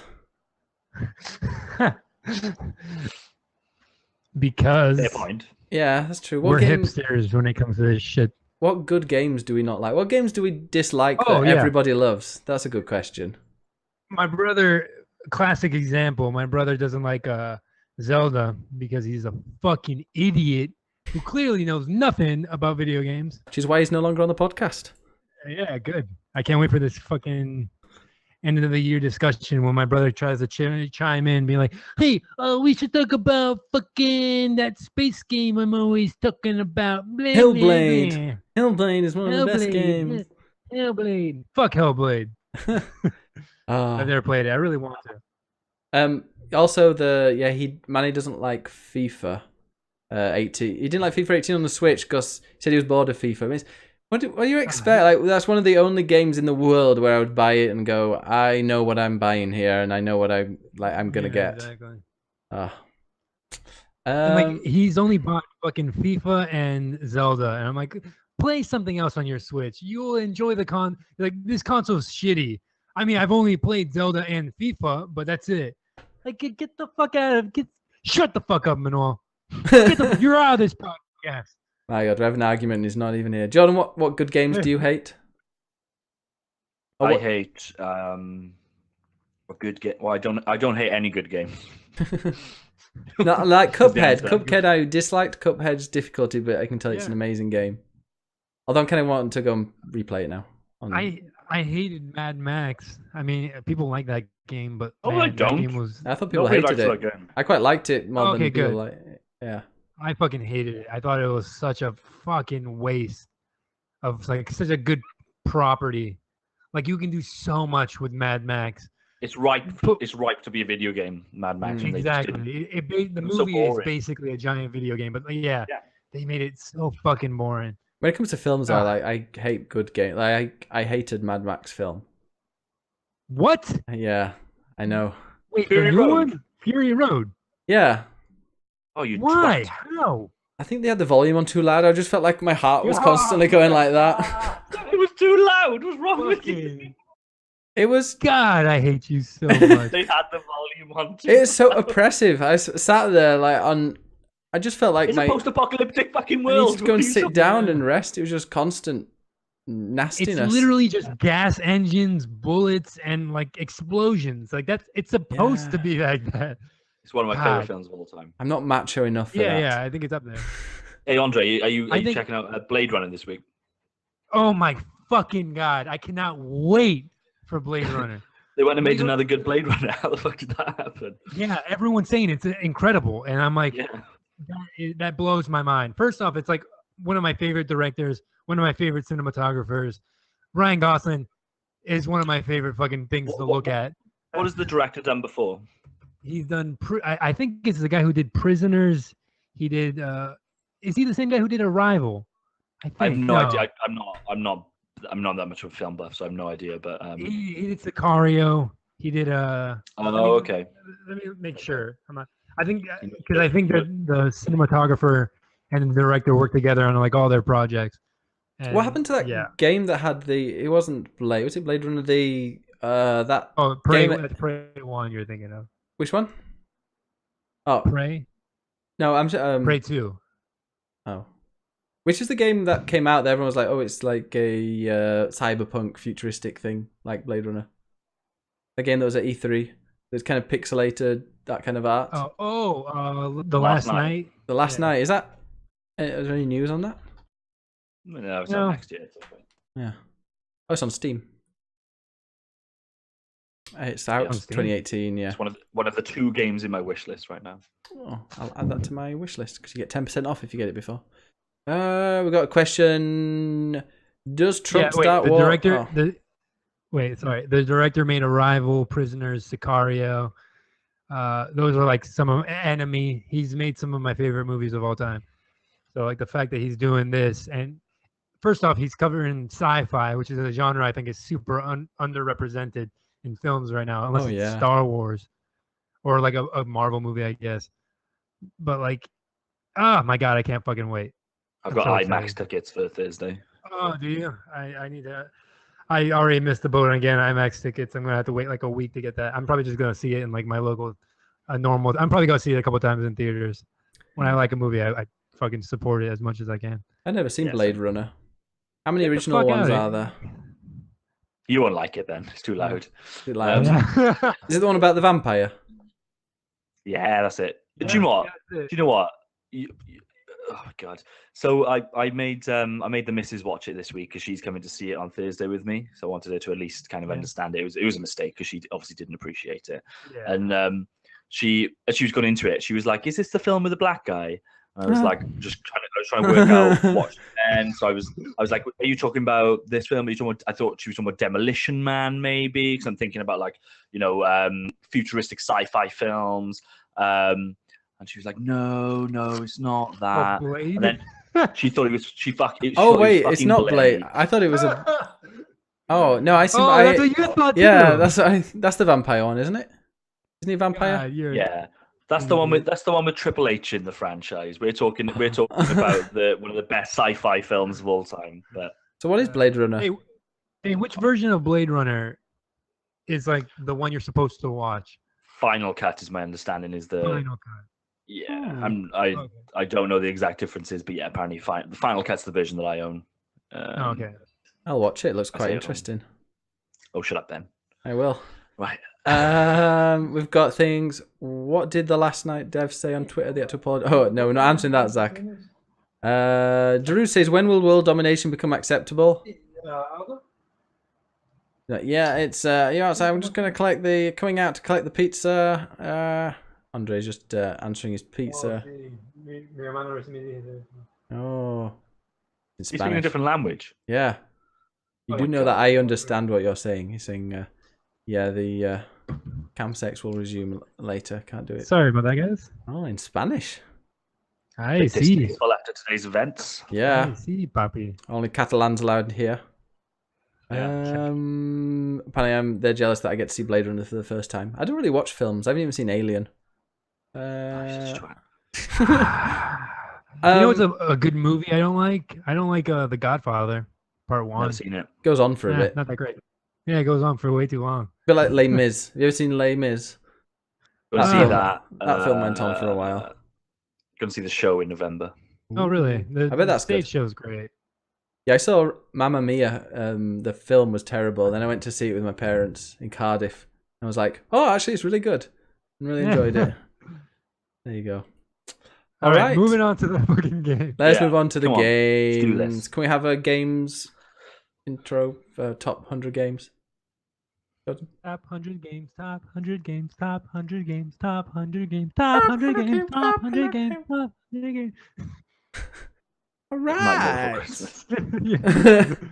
Let me just. This is where I have to kind of fanny around with getting the image looking good. So talk to the listeners. Okay, so Mad Max Fury Road. What made it so good is that it was super loud. Oh yeah, I saw that movie in IMAX. And All right. God damn it, was I okay? You're Yeah, we're good now. Do you know that the bad guys play with the same actor as the bad guy in the original Mad Max? Yeah, that's what made it even What cooler. the fuck? That's so cool. That's So sick. fucking cool. My Twitter handle is based on the bad guy from Fury Road. Oh yeah, no, that makes perfect sense now. All right. Are you ready? Are you ready for this? Ready.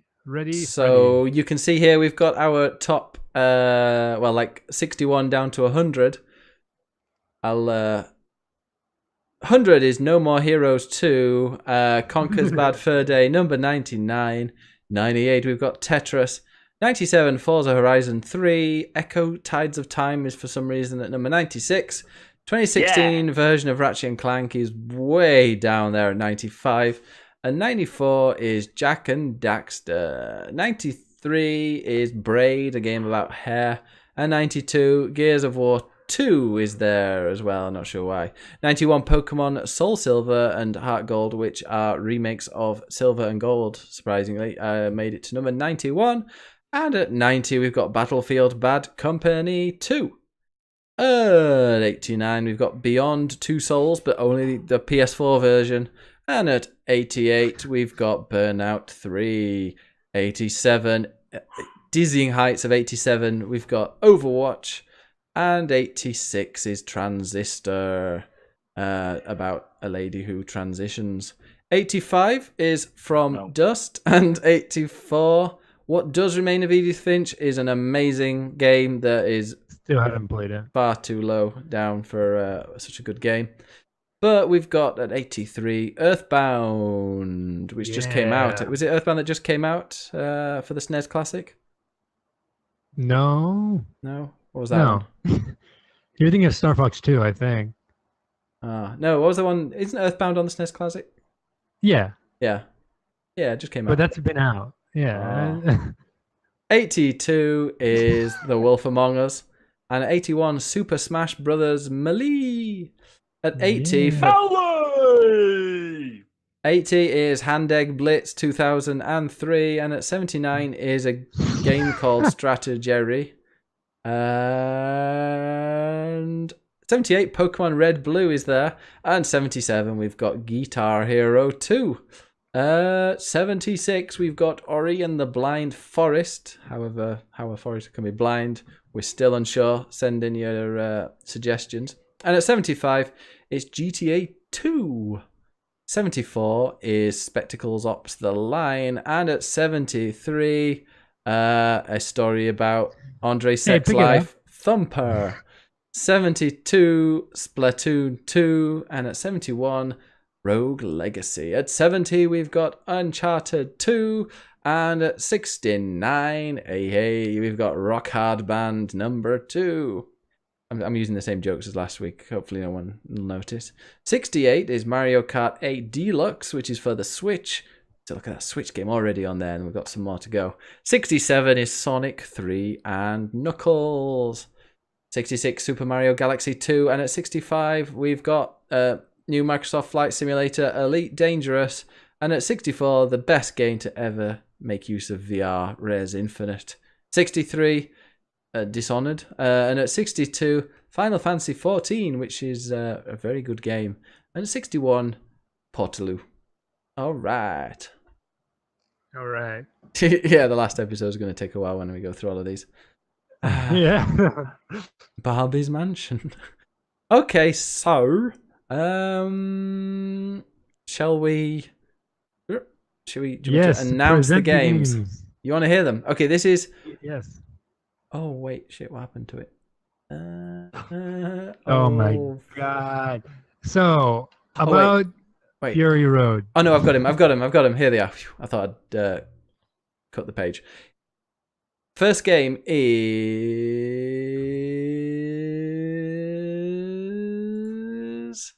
Harvest Moon. Wet. Yeah. Yeah. Harvest Moon is going to be interesting in this with the games that we've got here. Harvest Moon.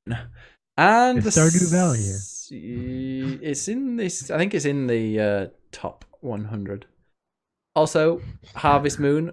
We've got one of my favorite games ever, Firewatch. Oh, that's a decent game. That's a very decent game. Love that. At number 3, we've got Catherine. Oh, I'm gonna fucking fight tooth and nail for that shit. Mm-hmm. Well, That's my dog in this race right now. Oh, my dog's coming up in 2. And yeah, next game is Fable 2. Ah. Nice. Now we have my favorite game of all time. What the fuck it's doing down here? Grim Fandango. Oh, I feel like you guys knew that I was going to put that high and have like all put it down as number. I think 100. yeah. Bastards. And number 6. Interestingly, Shadow of Mordor. That's Okay. not very interesting. No. Next game. One of the best Final Fantasy games ever. Final Fantasy X. No. Yes. Oh, that's the 3D one, right? Yeah. And with Tidus. Sin. Also, we've got Limbo. Okay. Yaha. And the next one is Metroid Prime. Nice. Yeah. Is that the side-scrolling one? No. Do you want to? We're about to have That's our the GameCube one. our first shock, I think. Are you ready? Horizon Zero Dawn. What? Really? Yeah. Yeah, so I think I totally forgot to put that on my list, which has hindered it. Oh, okay. But don't worry, the games that came out this year, after our Game of the Year stuff, we're going to be placing the games from this year in there. So if it's already in, do we reposition it or?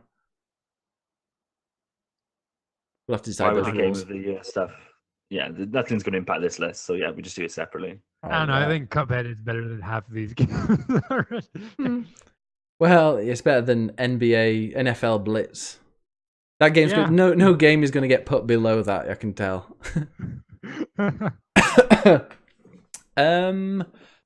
Next game, Borderlands 2.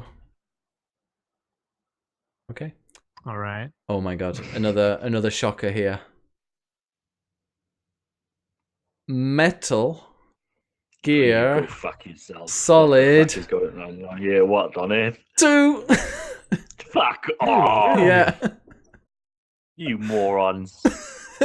I think I put Metal Gear Solid pretty high. Metal Gear Solid 2. Probably not. No, I like Metal Gear Solid 3 more. Mm-hmm. I probably just did this to fuck with Jordan. Okay, I'll tell you some big games in this one. Next one is Halo ODST, whatever that is. Really? What's ODST? It was like a little spin-off game after 3. Yeah. It's based on the same engine, but they went for like it's really weird tonally. It was like you didn't play as like a Spartan. You played as an isn't it orbital drop? Orbital drop. Yeah.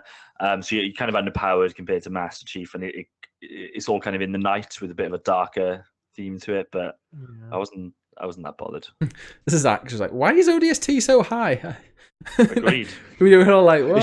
It shouldn't be on the list. But Did okay. somebody that's no longer here put that on the list, do we think? Halo 3 would, in my mind, Halo 3 encompasses that. Okay. Yeah. Let's move on because we'll go through the games again when we're starting like looking at which ones are good. The next one, it sounds like some kind of football game. Rainbow Six Vegas 2. Man, that's a fucking great game. Vegas lost heavily there to Rainbow.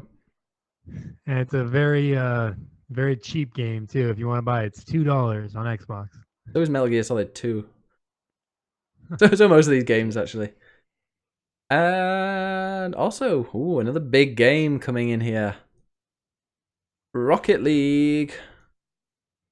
Okay, it's respectable. Take that. Yeah. Only got 5 more. 16th game that we've got here. This is in a total random order, by the way. I've randomized the list. Next game is Neo. Nice. Really good game. Love that one. And 17 is Super Mario Maker. Oh, okay. Great game. Great game. And the next one. Halo 3. Ah. So, which one's better, Halo 3 or Halo ODST? Oh. I wonder. Okay, 2 more. 2 more games. Hitman 2016. Great game. Still haven't played it that much. Oh, I think Zach's playing this at the moment. And the final game, I think this is. I did it in a totally random order, so this big one is not just last because I put it last to make it exciting, but it is. It's the one, the only Dark Souls. The first one? Yeah. All right. Okay. Right. Okay. So we went too amazed by any of these. Were any shocks in here? I didn't even know Halo ODST was on this list. So I didn't know what it was. It's an odd one. Metal Gear Solid 2. This isn't the right place for it, but I appreciate that you guys probably don't understand postmodernism in games, so we'll start with that. Yeah. So we can put that as 60. Yeah. What a good excuse for a shitty game. You guys just don't understand it. They worked for I'm Edith kidding. Finch. What about then as what should we ODST. Put ODST on. Like I don't care about that game. Well, should we go through them first? Harvest Moon. ODST is barely a game. So I would... Yeah. Well, let's go through them. Let's go discuss them. Harvest Moon. Do we like Harvest Moon? I actually very much enjoy every single Harvest Moon. I'm pretty sure that Harvest Moon was put up by my brother, and he would mean Harvest Moon 64. As long as Harvest Moon is below Stardew Valley, I could give 2 shits where it is.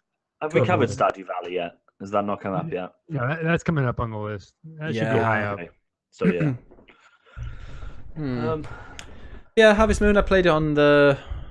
Did it come out for the GameCube? Was there one for the GameCube? There Yeah, was a good, that was It's been on everything. I think that's what I. Since like PS1 N64 era. I think it's been pretty Yeah. consistent. It's the last one I game. played. But yeah, Harvest Moon. It's a farming simulator.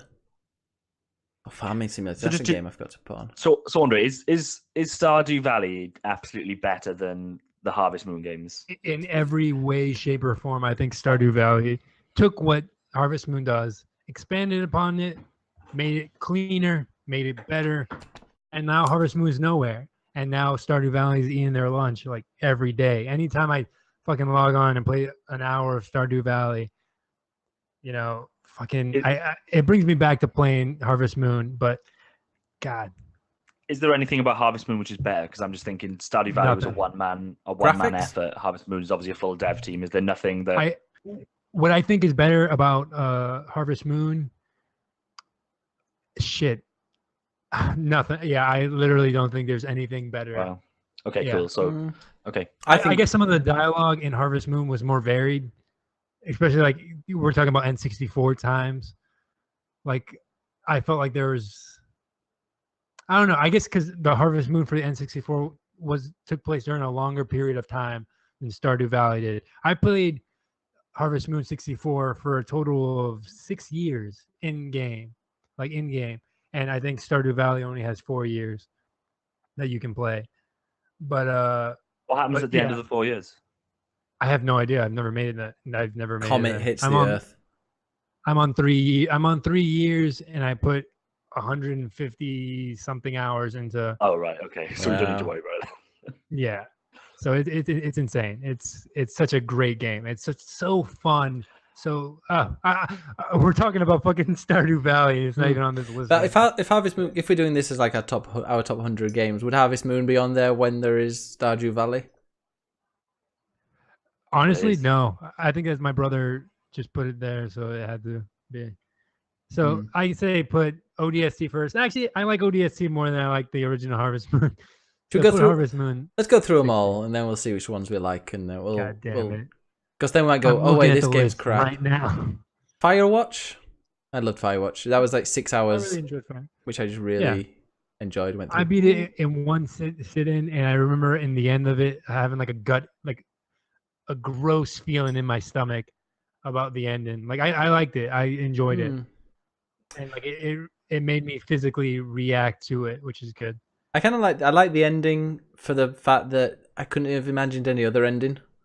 Like, okay, that's kind of a realistic ending. It wasn't though like they're all, the typical ending that you're expecting and you're going to see her and all this stuff. Can we spoil it? Can we just say it was realistic? Yeah, I guess it's kind of what you'd expect. But how deep were those characters in a 6-hour game? Exactly. And like at the end, like I'm gonna speak very vaguely. Like I reached out and I'm like, hey, like I want something more from this. Yeah. And the girl was like, no, like I'm all right. And I was like, oh shit, like I feel disgusting. Like I'm a piece of shit. Like your character, you can play him as a piece of shit, and I kind of did. And at the end, I really felt that like disgust with myself, and I really thought that was interesting. I know they're not great. I know they're not going to, but I would love a sequel. Not a sequel, but like a game. No, they would never. Or not a sequel, but like maybe during the time that they were there, he went on these little missions, or like during day 36 to 46, and then just like some an expansion. Like just an expansion where he went and found some things, and it was just like the dialogue and the story is just really interesting. Yeah, I mean, it wasn't the Delilah bit that kind of annoyed me at the end. It was the big reveal of. Oh yeah, that was the kind of the main gripe, but it was just so good. Also, the best PS4 theme you'll ever find is the Firewatch one. It changes with the day as well. So if it's night on the game on the PS4. Fluffy says, "Ben not played Firewatch on stream." Hey, no, I don't. I'm not alt right. I don't. They won't give me a takedown. So while Andre's gone, should we just put Catherine in there at 60? Oh, hey, here's back. Shut the fuck up. So what's Catherine then? Catherine is a puzzle game by Atlas, the guys who made Persona. Are you allowed to stream it? Yeah, but it like touches on subject matter that video games don't normally touch on, which I think is great. Like infidelity, cheating on your significant other, and like the repercussions that come from it, and like how you're. It's a fantastic game. It's a good game. I really recommend it. It's only $5 on Xbox, so I think Ben, you would really like it. Jordan, have you played it? I might even have it. Yeah, I started it on PS3. I liked it. I haven't played enough of it. I really want to play more. I'm literally just trying to install PlayStation Now because I think you can play it on that. So I'm going to check, and if I can, I'm going to sign up for a month to PS Now to play it. Ooh. It feels like, is it on Steam? No. Oh no, cathode meter. Ooh. I wouldn't be downloading PlayStation Now and signing up for a month if it was on Steam. It makes me. I don't know. The name rings a bell. Like Did you say it was on PS Plus at some point? Yes, it was on PS Plus at some point. I think for like a while ago for PS3. It's not PS4. So. Well, never mind. Sounds good. Fable 2. Yes. Do we like Fable 2? I love Fable 2. Yeah, when it came out, I liked it. I think that's where they got Fable right. I think the first one was kind of ambitious but rough, and it was on an original Xbox, so it's going to be bad anyway. The third one way overpromised, as with any of the model new games, but like the new mechanics didn't really bring anything to it, and the whole like you become the ruler of the country and get to make decisions, that never really paid off in any way, I didn't think. But the second one I thought it was just so charming. Really high quality game, loads of things to do. I just remember having so much fun with that game. It was just something different and just a really accessible RPG. You never really struggled with it, but you felt like carrying on anyway. I felt like you're going on an adventure. Yeah, I liked. Remember the film Stardust? Yeah. It's kind of like that kind of quirky, kind of happy-go-lucky story. Yeah. Good game. So Yes. now, Agreed. greatest game of all time. Grim Fandango. Yeah. All right, so that should be legitimately one of the best games of all Sorry? time. Is what? I didn't hear. It went. Legit. Yeah? That's a legitimate We game for agree this on list, something. I think. Yeah. Great. Grim Fandango is brilliant. It's a game that I lost a lot of my childhood just playing because it came in 4 discs on the PC, but they've remastered it and it still like holds up the. I mean, good storytelling and good writing doesn't ever like go out of fashion, and Grim Fandango's got so much of it. I'll start with the one negative of it, and that's that sometimes the puzzles are just weird on how you solve them, and you might That's need the to. genre. Like Yeah. that's an issue with the genre, and I don't think it needs to be that way. But for those games of that time are like that. Yeah. I think Grim Fandango is one of the few, and I mean few, shockingly few, actually funny games. Yeah. Just don't see many funny games. Some games will have the odd funny part. I don't even think Grand Theft Auto is all that funny, really. But yeah, Just Grim coarse. Fandango, a legitimately laugh out loud game. Yeah, and it's really good, and you can play it on the Vita. It's one of the games you can play on there, and it's on Steam. It's on everything now. The remastered version. I love if you do get the remastered Switch? version. Not yet, but you probably would if if the thought people would buy it. It's really, really, really, really, really, really, really good, and it's really funny. So, like I told you before, I like games where I can. Like linearish games that just kind of progress through different areas and different places, so you feel like you're going on a really long, cool adventure, and that's exactly what Grim Fandango is. Yet you do feel really attached to people and attached to areas. Like you end up in a hotel, I think, and you're in a hotel for quite a while, not living there as a guest, but you become, I'm not going to spoil it, but you become part of the staff and eventually the owner. And like when you're there, because you're going backwards and forwards and you're meeting people and you're doing this, that, and the other, and especially if you've not got a guide, so you're not racing through it. By the time you leave that place, it's kind of sad, and then but then you're like, oh, I wonder what the next place will be, and it's just it's a word I use a lot, but it's an epic story that just goes on and on. It's like split into 4 years, and the ending is perfect as well. It's just one of those games that I'd finish and then go and replay it immediately. Go and play that if you've never played it. Have you played it, Andre? So I only played it. I only played it with the remaster on PS4, and I was really? aware of it. And I knew why people loved it. But yeah, I played it when it came out. Yeah, really, really enjoyed it. I had to use a guide. I couldn't. There's no way I'm going to do those stupid puzzles. There's no enjoyment to be found. That's from a time where you had one game for 3 years.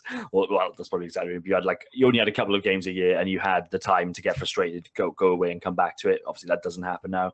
So I just totally had like a 10-year-old FAQ next to me, and just every time I came across a puzzle, just boom, okay, what's the solution, and then just got through it. But I mean, they've got the remastered version's got hints as well. So even if you're not as strapped for time as Jordan, but you do kind of want to know, like after about 5 minutes, you want to know what to do. Yeah, there are hints on there, and you can switch with the director's commentary as well, and they start talking about stuff, which is really quite interesting. Have you ever played it, Andre?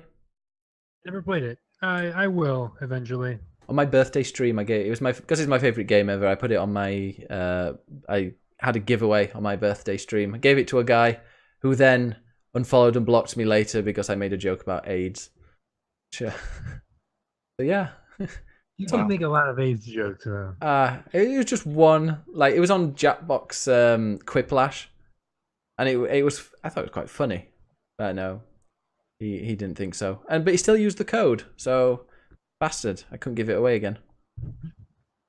One second, guys. I need to make a phone call. Continue talking. All right. Because I don't care about the next 2 games. So should we put Catherine down at 60? Right, next game, Final Fantasy X, best Final Fantasy ever. You agree, Jordan? Nope. It was the start of a terrible decline of Final Fantasy games, I would argue. I think it was the last, but then loads of people love it.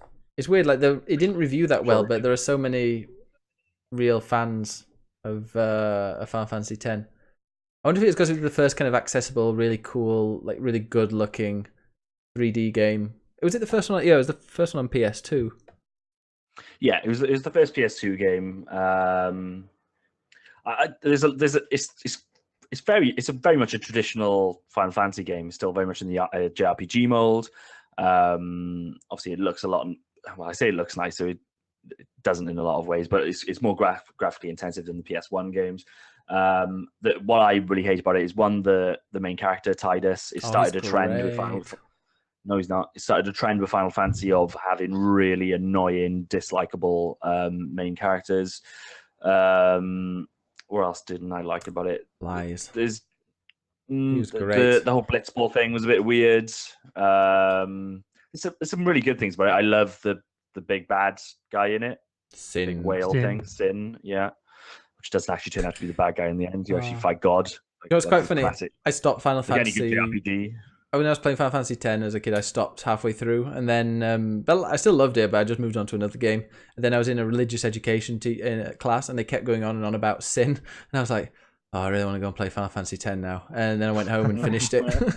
So yeah, a religious education class helped me finish Final Fantasy X, spurred me into playing Final Fantasy.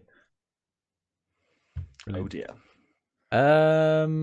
Looks like Catalonia might be declaring independence soon. Yay! Yeah.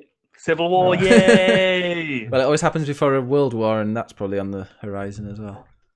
Brexit's not looking so silly now, is it? No. No one will protect you, though. Final Fantasy X. So yeah, we're going to put that at 40.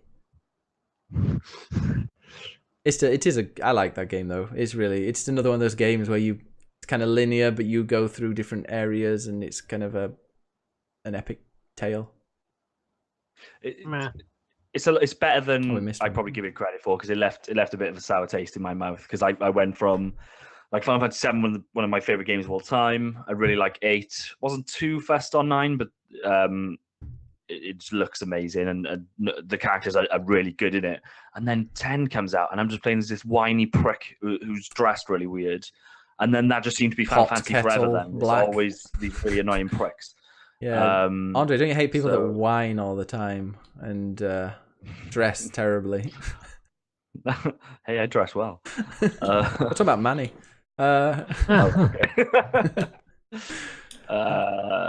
So yeah, there's actually lots of love in this.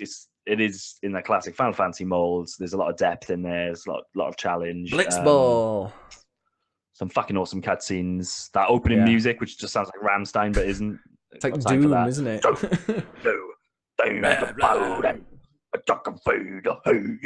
That one. Mm-hmm.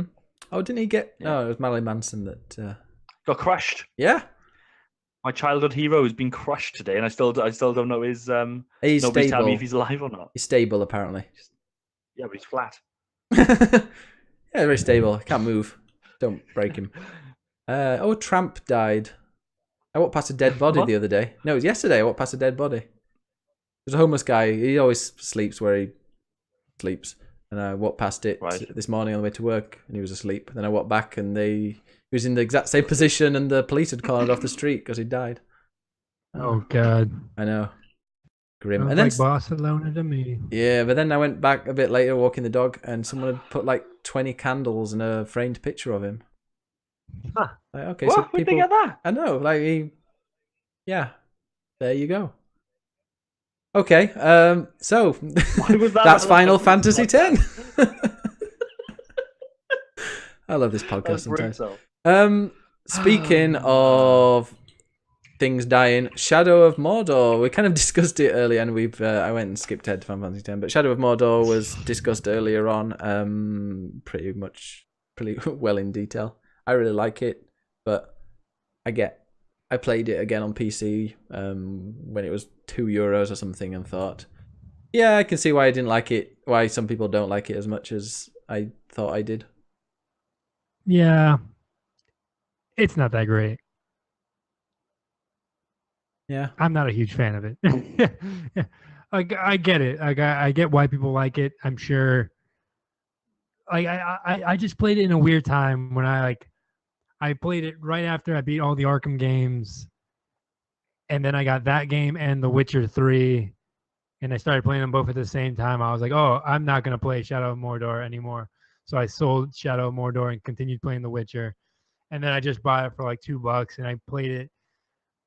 I forget what other game came out at the same time. Like that game was fucked for me from the start because it kept coming into my life in like weird times, and I was just always distracted and never got really into it. Yeah, and you kind of I give it the benefit of the doubt. Yeah. It's a game that you learn the base moves and you'll always remember those, but there's so many other kind of little niche things that you need to hold. Any fighting game where you have to hold 2 random buttons together to do something just annoys me. Yeah. Don't like difficult games. You a fan of it, Jordan? Yeah, I really like the game. I'm really, really, really looking forward to the next one. But I would say that Moro is overrated. When that game came out and people started talking about Game of the Year, and it literally did make a lot of Game of the Year lists, I think that's bullshit. It was Giant Bomb's number 1. What, you actually got the Game of the Year? Yeah, I got number 1 Game of the Year. That's bad. That's a bad choice. I'm not sure where else came out that year, but they were definitely better games than Shadow of Mordor. The Nemesis stuff is cool. We've talked about that. I'll be right back, guys. All right. But there was something quite generic about the art, I thought, in that game, and also it shits all over Lord of the Rings. It shouldn't be a Lord of the Rings game. I think it would be better without that license, is my opinion. Yeah, I wonder what they could do with it. Maybe Batman. I think we suggested before having GTA with gangs, like using the Nemesis system. Or GTA Gang Wars, gang banging. I'm really looking forward to that next one. It just looks like such a gamey game. There's so many. It's just so mechanically dense. The new one. Yeah. Yeah, it feels like some kind of strategy, kind of Civ style stuff where you got to prepare armies and Are you going to be playing it? Yeah, I've paid for it months ago. I'm totally up for it. When's it out? It's like 13th. Is it the 10th of October, something like that? Or... Yeah, I'll probably get it. Can't really afford it, but I'll get it anyway. But I'll get the normal version. I'm not buying any stupid loot crates. Fuck that. So yeah, Limbo is there. I didn't like Limbo that much. Game of his time. Again, I personally think overrated. Yeah, I can kind of understand why people love it so much, because now, if there was anybody in the chat or on this podcast that had never heard of Limbo and played it now, you'd probably be like, well, what's the big fuss? This is another artsy 2D scroller. But we didn't really have those type of games then. That kind of stuff had gone away, and it was, it was on the forefront of the kind of the digital game revolution, with smaller indie games getting a bit of a spotlight versus the big AAA stuff physical on disc. But it didn't do a hell of a lot for me. I preferred Inside, which is obviously the I heard amazing things about that. I think, is that still on? Have we done? Is Inside already? No, is Inside on this list? I can't remember. I think it is. I don't think I would have included it myself, but No. Maybe somebody else did. Yeah, but no, I wasn't a big fan. I know it's not the same game, but Little Nightmares was. If you look at the two games, Limbo or Little Nightmares, I much prefer Little Nightmares. That was a really fun game. Did you play that? No. I think Andre did, actually. Which is his latest hooker in. Oh. His prostitute brought him food as well. Hello. I'm back. Oh, did she bring you food? Yes, I did. Oh my God. I was dying. I didn't want to show you guys, but I was so hungry. Oh, wow. It was so healthy. I had McDonald's earlier. You've got, what is it today? Let's see. We got some onion rings. Bunch of onion should they be that rings. color? That's like green. They're like a nice brown. It's just my webcam sucks. Okay. And then we got ourselves a fucking burger. Brah. Great. So I'm not that healthy, so. No, I'm neither the same. Dave the other day, earlier today, was like, "You're getting fat." I was like, "Oh, cheers, thanks for that." So guess I'm going to the gym this week. I was getting a bit of a cold yesterday, and I thought, "Oh, it's great. I can use that as an excuse to not go." But no, I can't. I'm gonna have to go. We're just saying that Little Nightmares was better than Limbo. I would say Inside's better than Limbo. And Yeah. I still haven't played. Limbo's a great game. Don't get me wrong. You're comparing it to another fantastic game. But yeah, I feel you. I got 80% through Limbo and just couldn't be asked to finish it. I was like, it's all the same. depressing, and it's just it wasn't keeping me interested. Limbo was like of its time, I feel like. That's exactly what Jordan said. Oh yeah. Yeah. All right. So yeah, that's we discussed Limbo. Limbo's it's clean and it does, there aren't really any glitches in that game, which is nice. And the aesthetic is like copied by everyone now. It's like the silhouetted people and everything. Yeah. You've Mario not played. even does it. You've not even played Little Nightmares yet? Not yet. Ooh. Not yet. It's on my list. It's on my short list. Okay, so Metroid Prime, is it a Metroidvania roguelike? No, it's a Metroid game. It was the first of the first-person 3D Metroid games for GameCube. Absolutely astonishing game. Looked incredible for the time.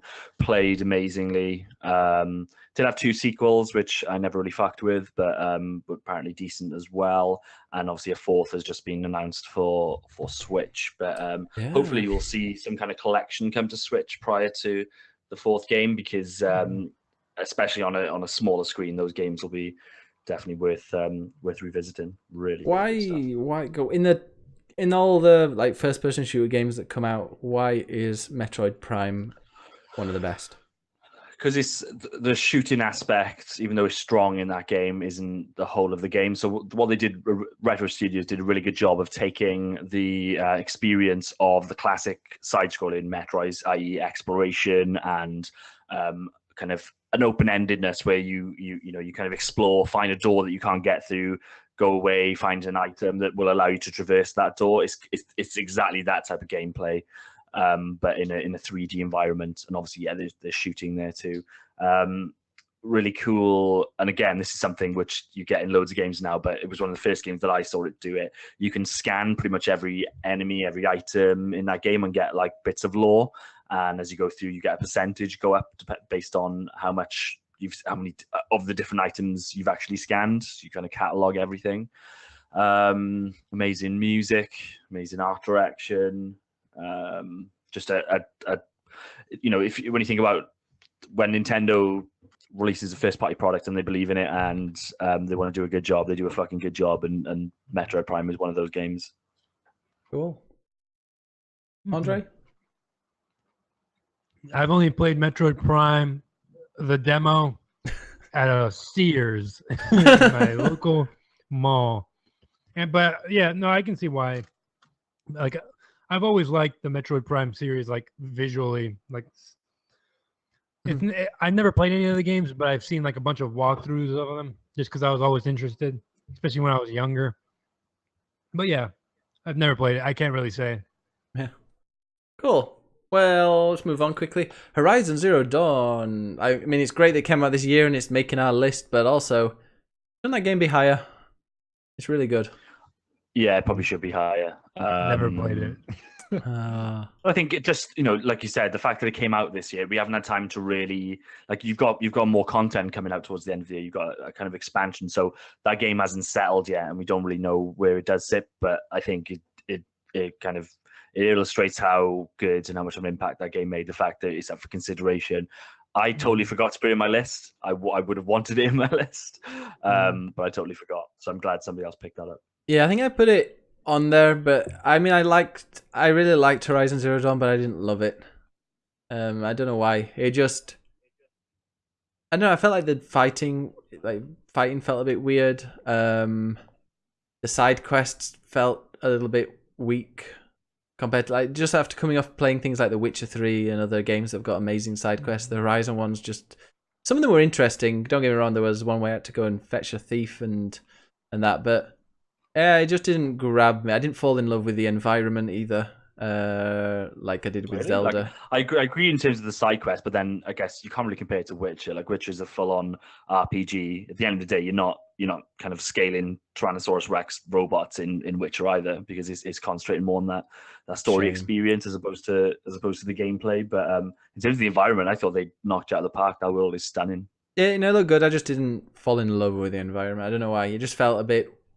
And it felt quite samey around. Yeah, they had things that were a bit like it was a bit snowier in certain areas, but they It didn't feel like I was traveling across, huge swathes of desert and land. But I mean, I'm just really nitpicking here because I did like it, and the story I only really got interested in halfway through.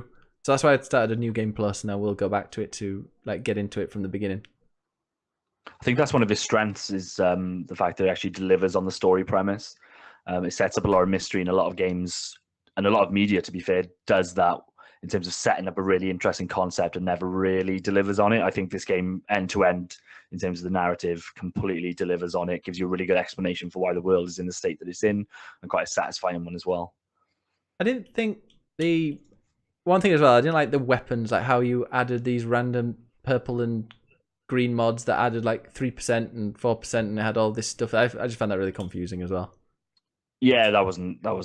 I think the inventory system altogether was pretty weak. There wasn't too much armor, and it didn't really feel like it was making that much of a difference. I think that's all stuff that they can really flesh out in the sequel. I'd love to see them really go hard on the RPG elements of it. Yeah. Because the core gameplay stuff is there. They've nailed it in terms of the dinosaurs. I think the gameplay just absolutely sings. But yeah, the stuff around it, the gamey game stuff, I think they could work a little bit harder on. Even the there's a challenge in the game to get a certain amount of items, which unlocks a special kind of outfit. And I thought that was really disappointing too, at least in the way that it looks. I was expecting like something really cool, and it's just naked. not, unfortunately. Yes, that's what I wanted. That would have been dope. Also, as well, it's 30 frames per second, isn't it? Horizon Zero Dawn. That's a game where there was so much going on in the screen that having it like that kind of made me. I had to close my eyes, and look away a few times because it just felt like. What probably happened there, Ben, was that you were playing something on PC at 60 frames and then jumped into that game at 30 frames. That is exactly what happened because I went from Hitman at 144 hertz to that, and it makes your head hurt. But Horizon Zero Dawn at 60 frames per second would be amazing, and then on the PS4 Pro it did run better.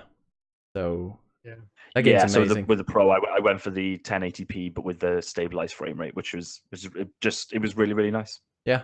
Also, you can change it to 4K even though you haven't got a 4K TV, or if you don't have a 4K TV, and it still looks really good. Yeah, got super sampling. Nice. 30 frames per second. Says all the PC Master Race people in the world. Next game, Borderlands 2. Am I right? Yeah, Borderlands 2 is a better Borderlands 1, in my opinion. Oh, yeah? Like, I just like the idea. Yeah, not saying much, I guess, but I don't know. I love the entire loop of that game. It's kind of why I like Destiny. Destiny, in the end, did it better. But, like, just doing constant missions and getting a slightly better gun. You see, like, the little arrows pointing up. You just apply that gun. And there's so much variety when it comes to your weapons. And I don't know. I just really enjoyed Borderlands 2. Did nobody else here like it? I liked it. It was a quality game. It was a precursor to Destiny. That's why I look at it. Yeah. I don't think it was Destiny if it wasn't for Borderlands. And if I was those guys now looking at Destiny, I'd be thinking, and considering the failure they've just had with what was the game that they released? Battleborn. Battleborn, yeah. Considering that just fell completely on his face, I'd be taking a long, hard look at Destiny because they did it first, and maybe they could do something interesting again with it. They're working on Borderlands 3. Yeah, and Borderlands World. I'm like super excited for that. Yeah. But yeah, Borderlands 2, like an interesting story. It was just like a funny, like it made me laugh at points. Like it was a pretty funny story. Some of the writing was real bad. Like, oh my God, awful. I think I played Borderlands 1, not 2. Yeah. I think that's what made me stop playing Borderlands was that it lent to, like, the first one had a comical edge, but it was also, it was still a post-apocalyptic game. It kept it fairly dire. The second one, even though it was set in the same world, it was just constant jokes. Yeah, it was so many jokes. Yeah, and just meme references, which is never a good look. Yeah. Oh, so, God. Yeah, I dropped out of it for that reason. I look forward to the third one. Like I played the first one for a little bit. I can't remember it. It was when did the first one come out? Was it a PS2 or PS1? Oh, it's PS3. Is it PS3? What? What did I play? Maybe I played a different game. I'm looking forward to seeing what the PS3, well, the new Borderlands 3 looks like with its art. Yeah. Although I'm a sucker for a game with good art. Yeah. Speaking of a game that looks terrible, Metal Gear Solid 2. You fucking idiot! One of the best looking games of all time. This will top at least. I don't. You know, it is what it is. It's in this bracket. This will be the top game in this bracket. I can assure you. Whoa, is that a challenge? I don't know. Grim Oh, man, Fandango. Grim Fandango, greatest game of all Grim time. Fandango. Behave yourselves. He's- We've already pointed out his flaws, so you Oh, can't, it's not the greatest game. Isn't of all Metal Gear time. Solid 2 the one where they smoke and you go up to the top of a roof and you They kill a smoke guy and with all. the smoke? Snake smokes a lot. I remember the demo, I think, for Metal Gear Solid 2. I just played it over and over again. Oh, it must have been terrible then. Yeah, Metal Gear Solid 2, it was for adults. Yes, agreed. So why is it good, Jordan? Why? Really, I need to go into why Metal Gear Solid 2 is good. Uh-huh. I went to Grim Fandango. Yeah. So Metal Gear Solid 2 is fucking incredible. I can't think of a thing that's bad with it. I suppose some people wouldn't like how convoluted the plot gets, but I'd love it for that reason. It's just the most Kojima of Kojima games. Like the way that game ends, it just becomes like a philosophical monologue. I love it. From a gameplay perspective, and I think a lot of people forget this. People talk about they're like, oh well, the controls are really bad. No, the controls are just not standardized in the way that we expect controls to be now. This is a PS2 game, and it's got a distinct control scheme. There's nothing wrong with that. From a gameplay perspective, there's a reason why you play that demo again and again. It's fucking outstanding, especially for the time. Like the technical engine that they used for this game was just extraordinary. The way you could interact with the environment, all the little Easter eggs strewn throughout the game, the AI on the enemies, the stuff that you could do just to avoid them from a stealth perspective. The combat was really good, really nuanced.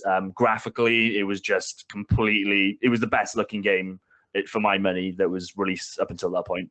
The rain on the tanker level. I always use Metal Gear Solid 2 as an example of the generational leap from PS1 to PS2. The example that I use is that in Metal Gear Solid 1, Snake doesn't have eyeballs. In Metal Gear Solid 2, he has eyelashes. So it's just such a leap. What is Metal Gear Solid 2 substance? So Metal version. Yeah, so 2 and 3 had kind of like follow-up versions. So with Substance, you had an add-on disc which had loads of like making of details and like character models and models of the level designs and things like that you could fuck with, and also loads and loads of like VR challenge maps, like a ton of them. That was a really good release actually, and the third game did a similar thing as well, and actually fixed the game with a different camera mode. Yeah, I can't speak highly enough of Metal Gear Solid 2. I spent a lot of time thinking that Metal Gear Solid 2 was my favorite game versus Metal Gear Solid 1, but as time has gone on, I think it's very, very difficult to look at Metal Gear Solid 2 just in a vacuum, because from a story perspective, it leans so heavily on that first one. But I think the first one is perfect in terms of the story that it tells. And I've seen so many non-gamers see that story unfold and get completely engrossed. That's not going to happen with the second one, because it's full of really, really weird twists and turns. Well, if it comes to the Switch, I'll give it a go. Yeah. God, that would be great. I mean, they could put Twin Snakes on there. Konami That'd do be nice. love their mobile games. Although I'm guessing is it Sony that own it, or No, it's totally Konami. So it's prime for a re-release. I think it's a shame that, especially with the fourth game, it's a shame that there's not a new version of that. So I really hope now, maybe it'll be a gold lining of the fact that Kojima's now left. Maybe they will just kind of milk the franchise a little bit more and release like a full card games. I just want another collection on, especially on PC, just so I've got it forever, I guess. But I'd love to have Metal Gear Solid 1, Metal Gear Solid 2, Metal Gear Solid 3, and Metal Gear Solid 4 in a collection. That'd be ideal. All right, so we had a complaint in the chat that Metal Gear Solid 2's only fault is that it isn't Metal Gear Solid 1. Yeah, agreed. It is the perfect sequel, though, and this is the thing with Metal Gear. It's one of the few. I talked earlier. There's not many funny games. Metal Gear is one of the few games that actually appreciates that it's a game and understands the medium and kind of breaks the fourth wall completely down all the time and just kind of winks to the gamer instead of just being this uber like I'm a space marine Call of Duty. I can't get any more serious, but I'm going to make the odd joke, but it's going to be really crude, like Metal Gear. The guy that was making it loved the medium, knew the medium really well, and kind of lent on his strengths. Yeah. But if somebody said to you, what game should I play right now, Grim Fandango or Metal Gear Solid 2? Metal Gear Solid 2. Oh, okay. Or Especially Halo. you've got a guide. Like you won't be able to play Grim Fandango unless you've got a guide. So that's a caveat, I guess. Well, the new one you can because it gives you hints. There's the gives hints. They pretty much tell you. Hints? I think there are 3. Oh, right, okay. I think there are those level. I don't know if it's the same as the one from. What was the other one that they re-released? Like Day of the 10th? No. Even reading a fact, some of those puzzles still took me a while because it was just going back and forth and not quite understanding what I was supposed to do. But yeah, the only one I still have no idea how to get is the ticket stub for the dogs. You have to put a special number to win, and I still have no idea how on earth you get that number. But there we go. Apart from that, it's amazing. Halo ODST. Would you recommend that one over Metal Gear Solid 2? So what does ODST mean? Orbital Dropship Trooper. It takes place during the events of Halo 2, and you're an orbital trooper who's coming down to Earth when a giant explosion happens and sends you careening into the city. You reading this? Now you're. Wait, what? No. And now you're inside the city, and you're separated from your 4 friends who you're supposed to drop next to. And the rest of the game takes place in one night. You're trying to relocate, or you're just trying to locate all of your teammates and then escape the city before it is eventually nuked. So this is number 60, yeah? And it is like one of the first games that did horde mode properly, I guess. That's like one. I mean, there's Gears of War, obviously, but I thought Halo 3 had a horde mode. No. The horde mode was added through ODST. Yeah. Eventually, Halo 3 did get a horde mode, but it was called Firefight. I think it was called Firefight 2, which is the second edition of Firefight, which is Halo's horde mode. Okay. I mean, it's still no horde mode. I enjoy horde mode way more than I like Firefight. But it was a different enough Halo game. I was kind of like at that point, Master Chief Stories was done. I've only played it recently. I played it a couple months ago with my brother. It's an all right game. It's decent. I don't think it's anything to write home about. I wouldn't consider it my top 3 Halo games. It'd be like I wouldn't even consider it my top 5. Like, I love it, but it'd be right there on 6. I've never played this, but Fluffy makes it sound really amazing. It says, spent hours wandering around the hub world. It was so depressing. You wander around for 2 hours with depressing music to find the one little thing to click on. 10 out of 10. Yeah. Yeah, it's basically a walking simulator with now you got me interested. with shootouts in between. Like you're walking around. Most of it's played through memories that you had with your teammates, or like the teammates had. It's an interesting game. I recommend it. Like especially if you have the Halo Master Chief Collection. Yeah, I need to you play automatically that. get that. What should we put that at number 60? Or do you think there's anything else on here that would be better at number 60? Harvest Moon. Yeah, put Harvest Moon. Yeah, I'm okay for it. Jordan? No, because it's very much an expansion. Yeah. You know, they totally released it. It was a standalone release, but from a content perspective, very much just an expansion to the third game. So I which one would you put at 60? Nothing there that offends me. So yeah, I would Are we choosing now? Are we? Yeah. Well, put, just like while we're here, we may as well put that down there. Or which one? Put Harvest Moon at 60, and then 59. Because I like ODST more than I like Harvest Moon. I think if I had to choose one of them to play, I'd probably play. I'd probably play Halo, just because Harvest Moon. I'd just go away and play Stardew Valley instead. Exactly. And then that would be my itch scratched. So Did Harvest. they just out of interest? Did they Yeah. include ODST in the anniversary collection or the Master Chief collection? No, but then if you played the game when it was all shitty, they gave it to you for free. Yeah, so As like in the backwards compatible version. yeah. Okay. But it was they did something to it. They like enhanced it a bit.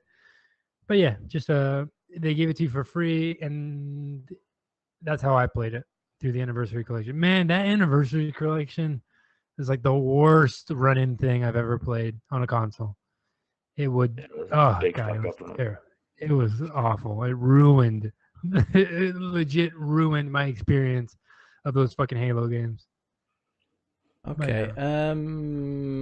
So the next one, Rainbow Six Vegas 2. So good. I find myself replaying that game almost yearly, and I always end up buying it on like physical, and then I'm just like, I'll get rid of it, and I throw it away. Like that game is so tight, and it feels so good. And it's a mercenary mode. It's like a mode I wish every fucking shooter would have.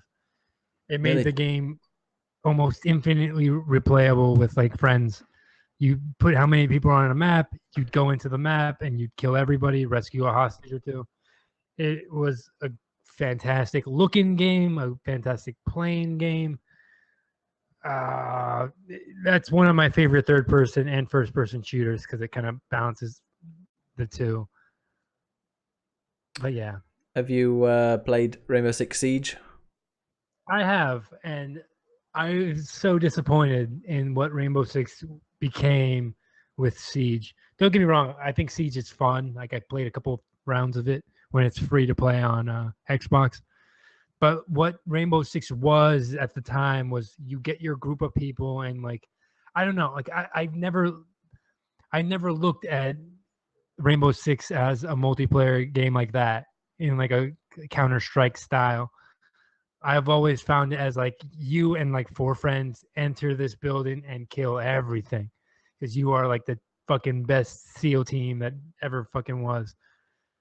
That's why like when Patriots was canceled and Raid was introduced, like it upset me because like the story from Patriots seemed interesting, and the fact that Rainbow Six Siege didn't have like a story mode or anything like that kind of like bugged me. And don't get me wrong, the story modes from all the Rainbow Six games are kind of forgettable, but it was still like this, not a globe-trotting thing, but like it was like a huge environment-trotting adventure that like you and again like four of your friends would go on and kill everything. Fun game.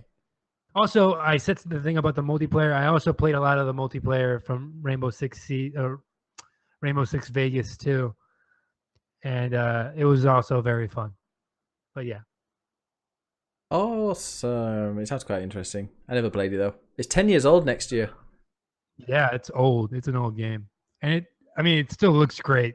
I'm about to buy it again. It's like $2 on Xbox. If you just convince yourself to do it right now. Yeah, yeah. Awesome. But you should get it, and we'll play it, and we can play through that fucking game. I don't have, my Xbox doesn't even have a controller. I use my phone to access Sky and BBC. Jesus. It doesn't even like the controller is in here somewhere because I was using it to play Forza. Yeah, it's. On that note, I cancelled my my X pre-order. Oh yeah. Oh, you're gonna be donating to Hurricane Irma. No, I bought a nice coat. You bought a nice coat. Oh, okay, that's fine. Yeah, did you see that? Who was it? I don't know which one of. I think it might be one of you that retweeted. It's like, oh, if any of those guys, if you've pre-ordered the Xbox One X, that means you've got enough money to donate to these charities. So do that instead. Like, yep. I'm not excited whatsoever about the Xbox One X. I wasn't really when they launched it. I was like, oh, that sounds cool, but there's nothing that would make me want to buy it. Yeah, I wanted it for the hardware. I thought the console. I still think it's going to be an absolutely fantastic console, just because Microsoft have got a lot to prove from a hardware perspective. But yeah, there's just no games in any. And the more and more I thought about it, I I wanted to play Red Dead on it, which is a bit excessive to play Red Dead, but I did want to play that. That's what the 1S I'm for. convinced. I'm just convinced now there's going to be a remaster. I wanted to play the Master Chief Collection. I would still play that if I got it, but do I really need to play in a Destiny world? Probably not. You got a decent PC. Can you play Master Race Collection on PC? No. It's just Master Race Collection. Yeah, it's been renamed in America. They've always shied away from going too hard with the Halo stuff on PC. Yeah. I'm sure the next one will be on PC, but none of these ones. Yeah, but if the next one comes, to PC, do you think they'll release the old ones on PC? Maybe. The first one on PC. I played the first one on PC. Yeah, I played Halo first on PC, and I think even the second one came eventually, but they always waited a long time as well. Yeah. Well, from the second one onwards, anyway. You know, Halo was their console seller. They didn't want to put it on PC, which is completely understandable. But yeah, that's changed. Fluffy says at this stage it's definitely cheaper to be a PC gamer. Consoles refreshing way too fast. And more expensive games and annual online charges. Yeah, I mean, I don't mind for the PS4, but I'm not going to do it for Xbox as well. I think my PS4 and PC are going to be my two. Well, they are my two main ones. Tempted to get a steering wheel because I really like driving games. I hear they're really fun. And Gran Turismo's coming out soon as well. What's next on the list? Next on the list is, speaking of a driving game, Rocket League. Nice. Good game. It's very addictive, and it's two things that Jordan loves: football and cars. Yeah. Do you like it, John? I fucking love Rocket League. I think I talked about it earlier, didn't I? But I must be on like 1,000 hours with it now. I literally played it today. That game just gets better and better. It's still got an amazing online crowd. I think it's just growing and growing. They support it really well. It's coming to Switch. Yeah. Crossplay as well. Yeah. It's just been an absolute success. That game. I got it for free. Yeah. Exactly. Yeah. So like I said earlier, I support those guys as much as I can, just because that game is so good. Anybody who doesn't know what it is, essentially the main version is 3-on-3 football, but you play with cars, which sounds really stupid, but it's actually really you can pick it up. Anybody could pick it up and play it, and you'd have fun. I had fun from the first match I played. It's so intuitive, and then now I'm still learning. 1,000 hours in, I'm still now and again I'll be like, oh shit, okay, yeah, if I do this, it does that. My first platinum game on PlayStation. Really easy though as well. But yeah, 3-on-3, all 4-on-4, 2-on-2, 1-on-1. Do you play ranked? Yeah, totally. Yeah. What level are you? Gold 2. Gold 2. Fluffy, what are you? Melom asked if you played Supersonic Acrobatic Rocket Powered Battle Cars. That's the original, isn't it? So that, yeah. Yeah, so that was the devs made first. Oh, did you play it? No, I totally missed that one somehow. Never even heard of it until people were talking about Rocket League, and because that name is so funny that kept on being dropped. But no, I totally passed me by somehow. Fluffy says almost got into Diamond. Is that better than Gold 2? Assumedly, yeah. That sounds impressive. Oh. All right, next game is one of my favorite games of this year. It's going to be interesting game of the year. Neo. Yeah. I love that game, and it's never played it. Damn, it's really good. It's really good, and it doesn't. If it's like it's brutal. It's are we using the DS word? Dark Souls. Yeah. Well, we're gonna have to because it's on this list. Oh yeah. But it does.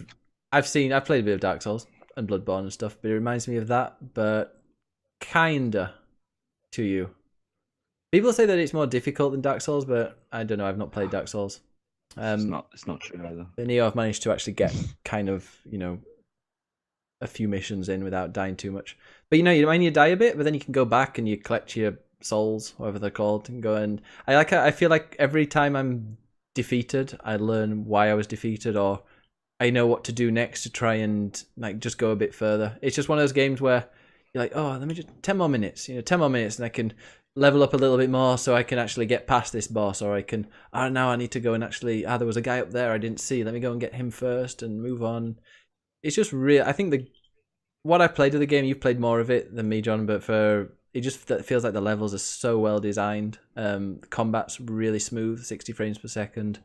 It doesn't feel like every time I make a mistake, I know it's my mistake. It's not the game's mistake, which makes a change. And yeah, love, and the atmosphere and the story is nice and simple to follow, which is cool. Jordan? Never played it. I know I'd like it though. I was gonna buy it like originally, but I guess I just forgot. Actually, wasn't it only on PS4?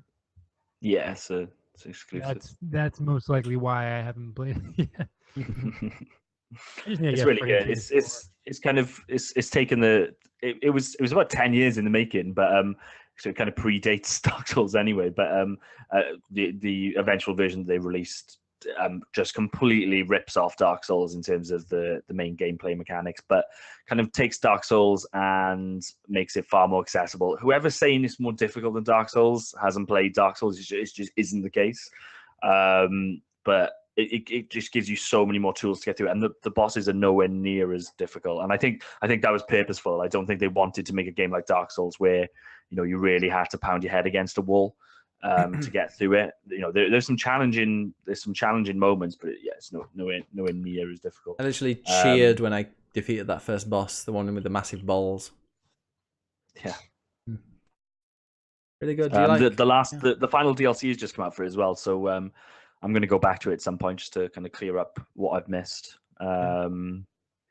Quality product. I'm going to play it again, like when we're going to start talking about Game of the Year stuff. I'll try and get through it again. Well, no, I'll just continue from where I am because it's a game that you can pick up quite easily. The weapons feel awesome. Did you change your stance a lot? No, I didn't fuck too much with that, and I imagine in the PvP stuff that's probably key. Mm-hmm. But I tended to go with like dual katanas and just the highest stance. Yeah. I think somebody, it might have been Melamanon, or was it you in the chat? I think we were talking about Neo, and they said like I don't want to mess around with all the stances and stuff, but I very rarely. If I needed to go a little bit faster, or if I wasn't jumping out of the way of something quick enough, I'd change to a higher stance, so it gives you a bit faster agility. But apart from that, it wasn't anything that was like, oh, I must have it like this, I must have it set out like this. If you want to play defensively, then it's important what stance you're using. And I imagine advanced players, they're probably making use of all those different stances. But I just tend to play quite aggressive with it, or kind of dodge. I use the dodge a lot as opposed to trying to block. They say, Mel says, all the positive feedback you give to Neo is the things they stole from FromSoft. Yeah, good. Yeah. So there's a mechanic in the game and you don't even use it. Melum, you need to play the game. You seem very angry about it. You seem like you hate this game, even though you should play it. I should use the mechanic. I told my mechanics I didn't use. Like, it's got the whole thing where when you do attacks, if you block or if you dodge or something at the right time, you totally refill your stamina bar. I think it's I never got the hang of that, and that's pretty important. I think it's if you like do flurry attacks, you get some gold things around you, and you press like R1, and it'll refresh your stamina or something. There's a specific button for it, isn't there? It's almost like active reload in Gears of War. That seems really important, but I just never. I never got the hang of it, even in the tutorial. I didn't get it. Like I couldn't even get past that tutorial bit of it because I was like, "What? I'm hitting it," and then I'm pressing the button, and then all of a sudden it worked, and I was like, "Okay, I don't really know what's going on." Yeah. Oh, I have tried it. It is awesome. All right, Melanie, you sound like Dark Souls is just a better game. Oh, that's where you're wrong. The Dark Souls is terrible. Look, I mean, it's here on this list. It's between 41 and 58. But anyway, before that, we've got Super Mario Maker. Like, why would you not love that game? You can play endless Super Mario levels from all different eras, and then you can make your own. It's just really, really good. It's just a shame it's on the Wii U. Never played it, but I did watch a lot of content made by it. It's like a very interesting. Like, I wish that game came to the Switch, because that would be the end all be all for fucking video games.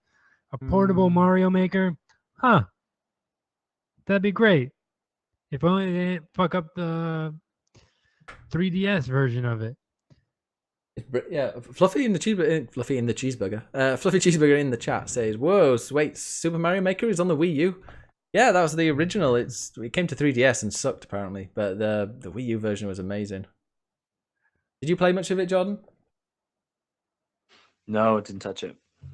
Oh really? Oh, awesome. Oh, I also have a special little box and game, but yeah, this is Super Mario Maker. It's really good. If you want endless Mario levels, then you can play that. And you can download mine. Although the friend, because it's Nintendo, the online stuff's crap, and you can't. You have to use your friend codes to like try and find stuff, and you can't like subscribe to certain people and play all their levels. It's just that's crap. But Fluffy, no, you need to. Yeah, it's a really good Mario. It's the only Mario game that I've played more than 3 hours of.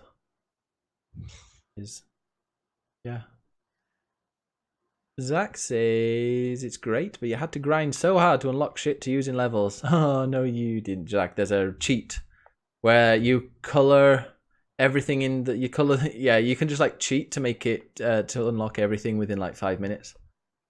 I'm guessing Zach didn't. Yeah, because it's like every block, every 200 blocks that you color in or that you place in the game, it'll unlock something. So you just kind of literally just make everything full, and then it'll start unlocking stuff. Oh, he doesn't cheat. All right, there's the man playing a pirated version of Firewatch. So Halo 3. Are you shocked that that's here? No, that's about right. Halo 3 is a fucking great game. I think Halo 3 is the best Halo in my opinion. Oh, in terms of like, actually, yeah, I'd say Halo 3 because it combined like the spectacle of like a fucking movie. It had awesome gameplay, refined as fuck gameplay, multiplayer. It was like the first multiplayer game I really got into. And it had so many maps, so many customizable aspects to that game. It introduced Forge, which is like something that's super important in Halo, where you can like fuck around with maps and put weapons in certain places and make your own fucking game modes. It was really good. Like and it wrapped up the story basically. Like if you forget about that legendary ending, the chief saves the planet and I'm not fucking play flies it now. away. Yeah, well. Yeah, I've got it on in the Master Chief collection. We have to play it. We have to play that game together. What are the servers like? Oh, I mean, they were when they came out terrible. Holy fuck! I heard the Master It Chief was collection annoying. has got terrible servers, but I don't know if they've improved them or not. I imagine I they will think they have done. have. I mean, yeah, it's I been don't a think it while. was the servers. It was something actually with the coding of the game, but they fixed it.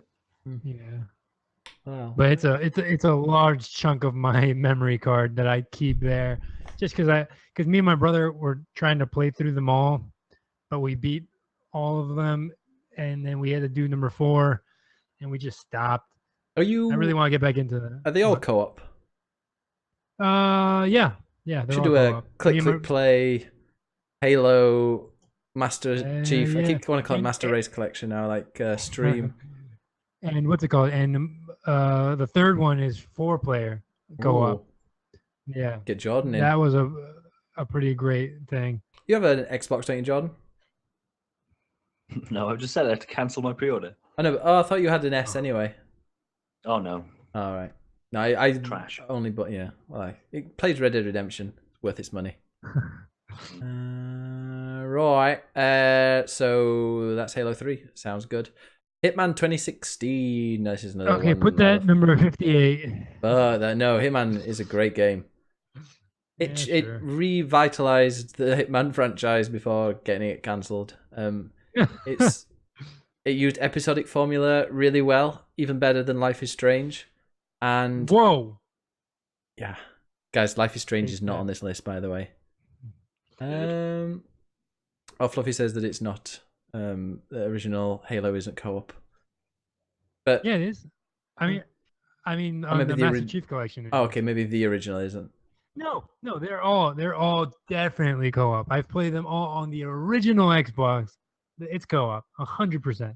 I thought the first Halo didn't have like did it just have LAN multiplayer or just no multiplayer at all? Yeah, the first one only had LAN. Is that what we're talking about? Yeah. I mean, Okay. it only had couch co-op. Couch co-op, yeah. He was asking, not Thi- saying. Oh, okay. But this new one, yeah, it has a co-op online. Yeah, Hitman, really good game. I've played 40 odd hours of Hitman.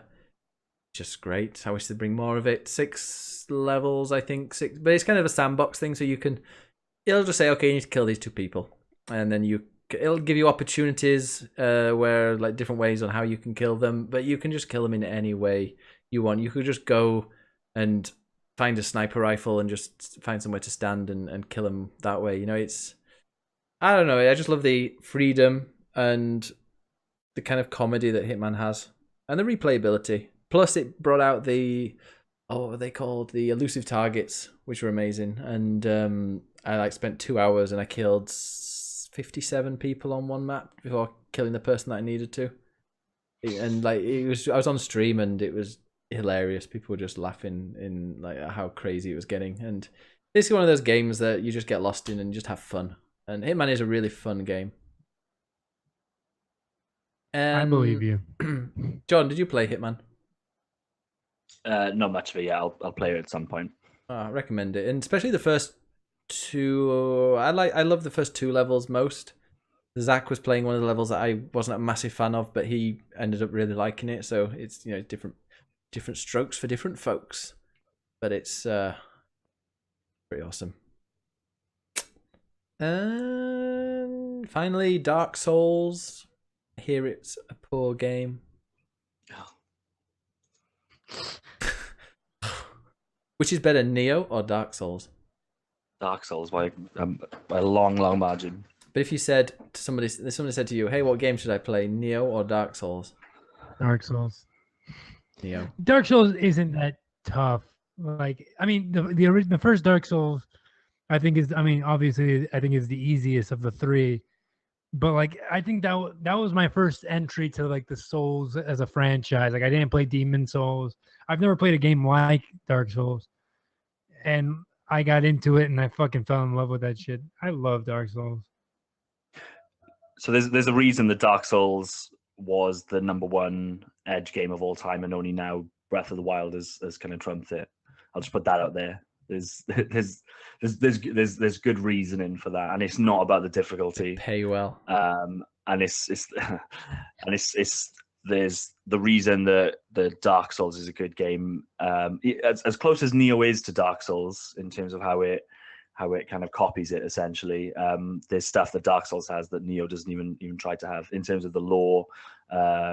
Just in terms of the way, and this is what all of the Souls games do. Every bit of gameplay mechanic it tries to build into the world to make it cohesive, to make it actually make sense. Whereas Neo kind of just throws that stuff out the window and it's like, we're a game, we're just going to be a game. Dark Souls is art. PlayStation 1? What? PlayStation 1? What? Was it? What about it? Souls. Was that on PS1? No, it came on 360 Yeah, and PS3 PS3. 360. All right. It's been a while. hasn't it? God, you host a fucking Yeah, video you- game podcast. You don't get to talk about Dark Souls then. No. Yeah, so, yeah. And in terms of it, like if you think about this podcast, like I'm telling you, there hasn't been a show that's gone by that we haven't had to talk about Dark Souls because of the impact that game is having on the industry. It's having a huge impact in terms of the way the games are being created, tastes in games. It's fucking massive. Should I play it? I think you should. I don't necessarily think you'll like it because you didn't like Bloodborne, and obviously Bloodborne is made by the same guys. But yeah, I think it'd be a good game for you to stream because I think especially having like an active Twitch community, like especially if there's people who have played it, they'll probably Get very angry. they'll probably help you as you go along and let you know. But like the stuff about difficulties made way too much about Souls. That's not what Souls is about. Yes, the bosses are really hard and they're purposely put there to kind of make you have to try and do them again and again and again. And when you do overcome them, similar to that feeling you had with Neo, you get that, but way, way, way more powerful. Just yeah, I would totally recommend playing it, especially Dark Souls. Like they didn't with any of the other games, the second one, the third one, or Bloodborne. They never really went for the same style of world. Dark Souls is really celebrated for the open kind of world that it has. You've got a lot of freedom in terms of how you approach that game. You can and there's a lot of debate in terms of the best route through it. You can go about it in so many different directions and take on parts of that game which a lot of people wouldn't see until dozens of hours in. Yeah, I don't think when I said there's probably an argument to put Dark Souls above Metal Gear 2 in this, which is crazy coming from me. And my preferred game would be Metal Gear Solid 2, but Dark Souls has been unbelievably influential. And I guess that's not how we're doing this list. I get that. But yeah, I've got to say my piece about Dark Souls. There's books written about Dark Souls at this point. I've read a book written exclusively about Dark Souls and the community that it's fostered and the impact, as I've said, in the industry. I agree with Jordan. Let's put Dark Souls as 58. 58, okay. All right, so let's go through and put some games in there. 58. Hey, let's put Dark Souls as 41. No, we need to start from the bottom. God damn it. Shadow of Mordor. Actually, Limbo. Yeah, Limbo, I would say. Yeah, I'm cool with that. Limbo 58. Bit meh. And Metal Gear Solid 2. Behave. So next would be Fable 2. No, Yeah, we're getting to good games now. Put Borderlands. Borderlands isn't something I'm very passionate about right now. No, me neither. John? I would probably maybe Shadow of Mordor next. I think. Yeah. I think Borderlands 2 is a really fucking solid product. It wouldn't stand up now. I think you'd play it now and be like, and you'd probably, if anybody's played Destiny, if you went back to play Borderlands 2 now, it's probably not going to feel that great. But for its time, it's fucking awesome. Fluffy said with Dark Souls, you should start at 3 because it's the most polished until you understand the game, then do 1 and 2. I wasn't a huge fan of 2. Never beat it. No? It's the only Dark Souls I've never beat. Yeah, 2 wasn't made by the same guy. It was just kind of made by the studio. Okay, so we've got Shadow of Mordor, and then did you say Borderlands 2, yeah? Yeah. Okay, don't forget at the end of this we'll be letting you know the 5 more songs in the top 20. Metroid Prime? No. So Halo 3? So next. No, Fable 2? I'm I would say Mario Maker. I'm not a fan of Mario. I mean, I get it. Did you like Mario? I do 2D like Mario. I do like 2D Mario, but I like this is I'd say endless. Firewatch probably goes next, I would say. I can say that. I can see that part. Actually, wait, let me Firewatch is one of my. you can put Rainbow Six. I'll give you Rainbow Six. If we put Rainbow Six here, why don't we put the next one as Final Fantasy X? Actually, put Final Fantasy X. Oh, first. sorry, it's That's already okay, locked in there. Final Fantasy. Do you really go with that one, Jordan? Final Fantasy X in there? Yeah. Let me just remove a few so I know which ones I got left. What about this Catherine? Wait, leave Catherine alone for right now. I'll leave that. You leave Grim Fandango. We put Okay, Firewatch in no, 53 then. Okay. Yeah, I'll. I mean, it's great, but that's fine. I think Didn't quite come together. no, the ending. If the ending had been better, like I was at the ages. If that game was like, oh my god, the ending, the big reveal is going to be amazing. I can't wait for the big reveal, and then the big reveal came, and I was like, oh really? Okay, that was weird. Yeah. And it wasn't it was like they'd made the game and thought, shit, we need to actually make a reveal at the end. Mellowman said Bloodborne is the game to start with, if you ask me. Ooh, maybe I will play Bloodborne then. I do have it. I need to actually play it. Hey Madison, John Reese is the new. Oh no, John, you got a new fan in the chat. You're gonna have to start streaming. What's a Papi Sari? It says it's a new daddy. Sorry, he's from New Zealand. That's how they talk. Then did you want to put Super Mario Maker? Yeah. Still such a good Super game. Mario. And then Halo 3 can go right after that. Okay. Jordan? Oh, John's not gonna. Where are we? Okay, we've got Firewatch 53, Super Mario Maker 52, Halo 3 51. Yeah. Is that right for Halo 3? So It's above Halo ODST, so I suppose that's right. it is. I say Metroid Prime. I wouldn't say that Hitman is better than Halo 3. I wouldn't say that Catherine is Oh, better than shit. Halo 3. Wait, yeah, put Hitman, but I'd say Catherine is better than Halo 3, but I wouldn't say Hitman. Halo 3 is a fucking game, man. It is it's a fantastic game. That's why I think it should be 50. But I think Xbox Hitman. 360 was built on that game. But there are loads of first-person shooters. Hitman is like one of the only kind of goofy stealth, dress up as things and sneak in, and like it's pretty unique. Play Metal Gear before? Does the chicken head count, John? I play with a chicken head on. You can play with a crocodile head in the third game. Yeah. How about Nier? No, I think Neo definitely No? deserves in the top. It deserves in the 40s. Okay, then Fable 2. Oh yeah, yeah. Fable 2 'Cause is I not better know than. Wait, put Fable 2 as 51 and Halo 3 as 50. Already ahead of you there. My God. Do we Andre, do we know Madison? Do we know what? Or is Madison one of? It's with these other people. Oh, you Madison, no, you're in mine, chat. I remember. Hey, how are you doing? These are my colleagues, Andre and Jordan. Colleagues.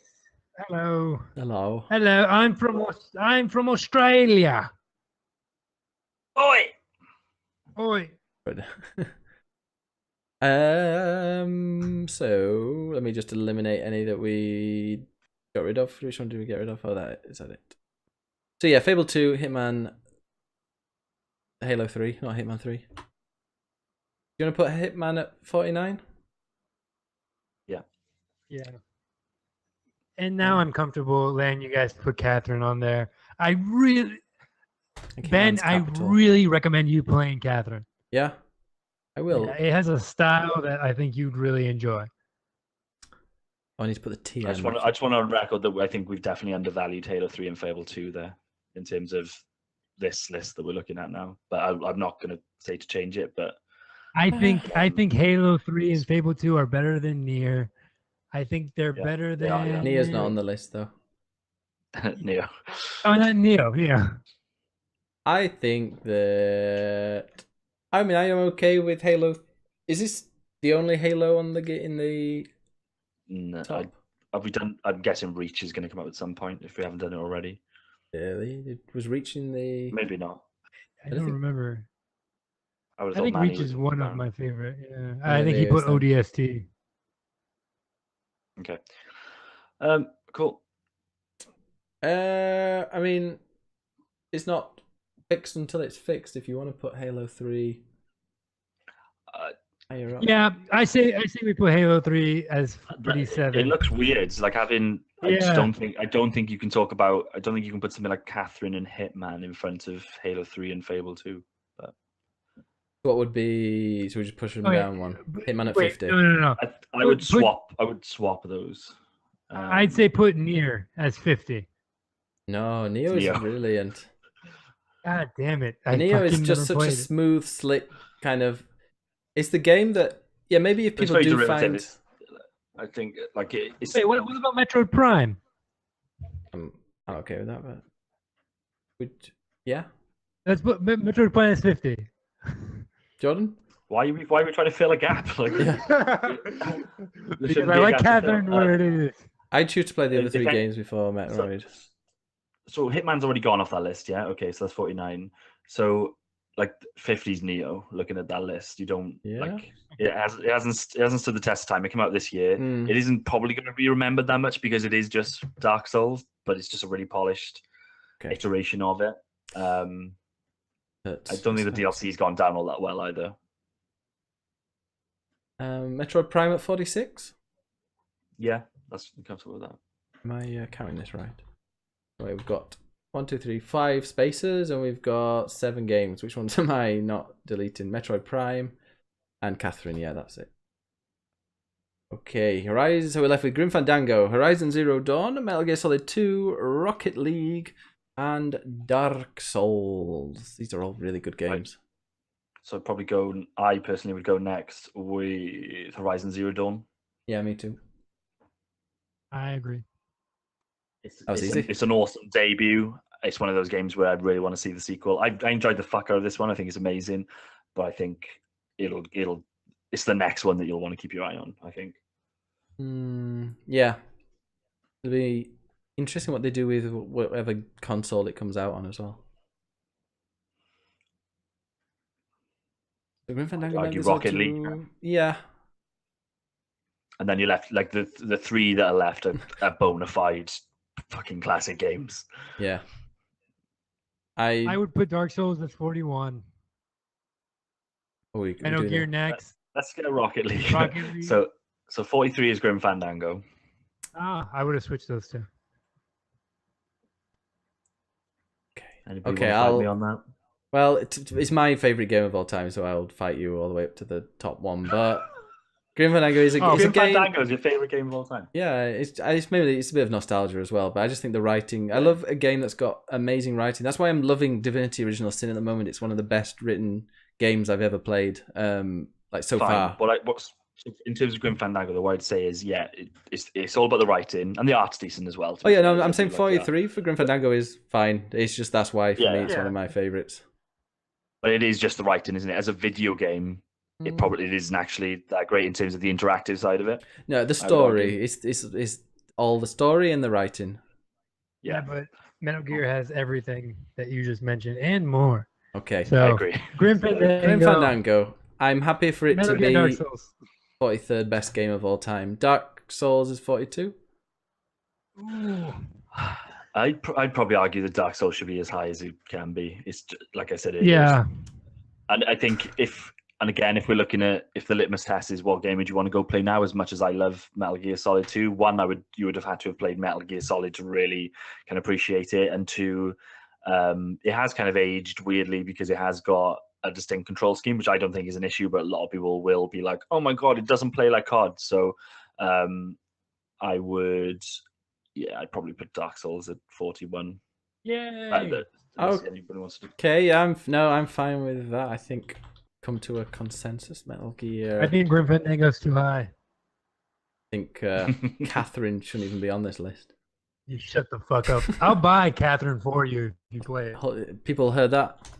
How long is it? It's an Atlas game. It's like 25,000 hours. It's actually the shortest Atlas game out there. And I'm telling you, you will love that game, especially if you like the characters in Persona. Like, these characters are much more fleshed out, and like, because it only focuses on 4 people. You get to know them a lot. Whatever. Mellum in the chat. Mellum, who's brought the fact that we hadn't included Undertale up like nearly every day, haven't you, Mellum, since last one? He says he feels content with this list. Actually, he's going to go to bed happy tonight and calm. All right, good. But there seems to be a bit of controversy in the chat whether Dark Souls should be higher than Metal Gear Solid 2. I mean, it is a very hard choice. Metal Gear Solid 2 is a game that's always going to have a spot in my heart. But Dark Souls, I can fucking visualize the entire map of Dark Souls in my head. I kind of Jack and Daxter. Get the fuck out of here with that garbage. No, but Dark Souls had such a memorable everything. Like, everything about that game was so memorable. Yeah, and it's a game you can still play today. Whereas Metal Gear Solid 2, can you just pick that up, or would you have to play Metal Gear Solid 1? You can play the HD collection, which I guess comes with a download code for the original if you play it on PS3. Fluffy says, "Whose dick do I have to suck to make Dark Souls number 42?" Mine. So gotta find it first. How we gonna do this? You can just Venmo me money and it'll magically change. Yeah, I'll pay somebody over here in New York to do it. All right, I think that's good then. So 60, Harvest Moon, 59, Halo, If Destroyed Still True, Limbo, 58, 57 is Shadow of Mordor, 56, Borderlands 2, 55, we've got Rainbow Six, Vegas 2. Vegas were beaten at home there.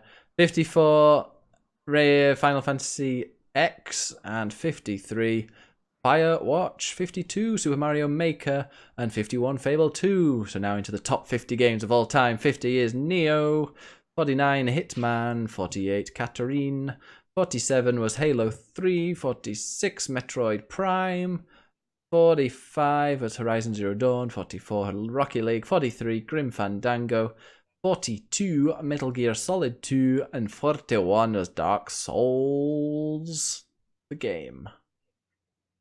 If I had to recommend one game from this list that everyone should play, it would be Catherine. Baltimore. Ben, I'm telling you, I think you would love that fucking game. Okay, I'll add it to my. I've got such a big list though that maybe I'll play it before Red Dead Redemption comes out next year. Baltimore in the chat says, I think of it this way. I feel like 15 years from now there will still be people playing Dark Souls. Yeah, I mean Jay Pignac, who's not in my chat, is not watching right now, but he's just recently finished Dark Souls 1, like for like the 100th time or something. And he played it without dying, or I think Zach maybe has done one without dying. People, I don't know how they finish that game, like with, oh yeah, I do it as level 1, I don't die, no shield or blocking or rolling or anything. I played it with a spoon. Yeah, like that. I saw a guy punch everything. Like he played the entire game with his fist. That's like me with Destiny. Like, I don't know, Destiny, punch everything. I want to see like a year down the line when someone completes the raid with only melee attacks. All right, so Yeah, Far Cry 2 is on this list, right? God, I should have put that. Right, let me just quickly. So many regrets. So many regrets. I've made of you. I'm just trying to find. I just want to remind everybody that Ben fucked me. Well, Oh, that sounds wait, wrong, what? but So sorry, Ben, pardon. You're going to tell people that, Jordan. Oh dear. Fuck. Ben fucked me over by disincluding Half-Life 2. So I'm just going to keep on putting that on the table that at some point Half-Life 2 needs to be included in this list. Okay. Let's take out Limbo and put Half-Life 2. Should we replace? Oh, we could replace Overwatch with Half-Life 2. Half-Life 2. Actually, we can take out Harvest Moon and put Half-Life 2. I mean, I'm okay with that. I think we agreed that we'll all get to insert one game at the end. Is that Yeah, right? that sounds yeah. good. Yeah. Tomb Raider 2. I mean, I guess we can just argue it out in terms of where that game goes, but obviously that'll put. I guess that means whether it is 100, 99, and 98 destined to go. Yeah. Yeah. No. Not Tetris. Oh yes. Thank God. What are the bottom three? No More Heroes, Conquers Bad Fur Day, and Tetris. Yeah. Nice. I got rid of all those. Lovely. Also, we've got a chat. So Fluffy says, I regret that Halo ODST is higher than Portal. Yeah. We'll come to that bridge. Yeah. Fluffy also says, play Welcome it. to the arbitrary nature of lists. Yeah. Yeah. Play. Well, no, it's what we voted for as a team, although Manny's vote should be discounted now. And it's like all the God, Xbox Democracy games has failed us disappear. again. He ruined the vote. Yeah. God. We should attack him. Drag him. Yeah. So I know what game Ben's going to put into his melon. Tell me which one. But yeah, also once we've done the game of the year stuff, because obviously we'll be finishing this in 2 weeks. We'll have a full complete list in 2 weeks. We'll be doing the game of the year stuff obviously at the end of December, and we'll be able to then, like the games that we put in our top 10, we'll see if they can slide into the top 100 list. But yeah, so the games that are in, we've been doing like every show as well. We've been putting in, I've been letting you know the top 20 games, teasing you with the games that are in there. Already we know that in the top 20, which we'll be debating in 2 weeks, first one was GTA 5. We've got Destiny, Super Mario World, Metal Gear Solid, Mass Effect 3, Halo 2. Okay, so there is another Halo in there. Okay. Halo 2 made it into the top 20, but Halo 3 was 47. Was there that much of a gap? That's weird. No, because I would consider Halo 3 better than Halo 2. Yeah, agreed. Then we've got Red Dead Redemption in there. Nice. BioShock. Nice. Doom, the new Doom, 2016 Doom. Nice. Which Andre will definitely play. Now it's on Switch. On the Switch. And then we also had Metal Gear Solid 5. Nice. Are you ready for the new ones? 5 more. Come on then. Hurry up. Ooh, we have been streaming We've for been over doing it 3 for hours. 3 Yeah. Jesus. Okay, the first one is. This is all in a random order, by the way. The Legend of Zelda: Breath of the Wild. No way. You definitely should yeah, have played that. Oh my first. god. Yeah, that was obviously going to be in there. Yeah, Breath of the Wild made it. And another one. Yes, Metal Gear Solid 5 is in there for some reason. Mass Effect. 2. The original. Oh, okay. In the top 20. In the top 20. Mass Effect. Wow. And the next one. Ooh, another one. It's not a big surprise. The Witcher 3. Oh, hell yeah. Yeah. Playing the Divinity as well. It's like, need to.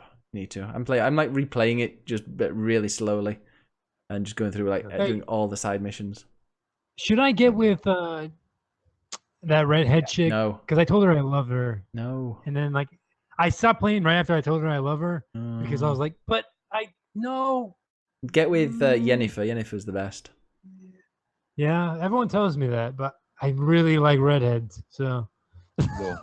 If you download the alternate costume for what's her name?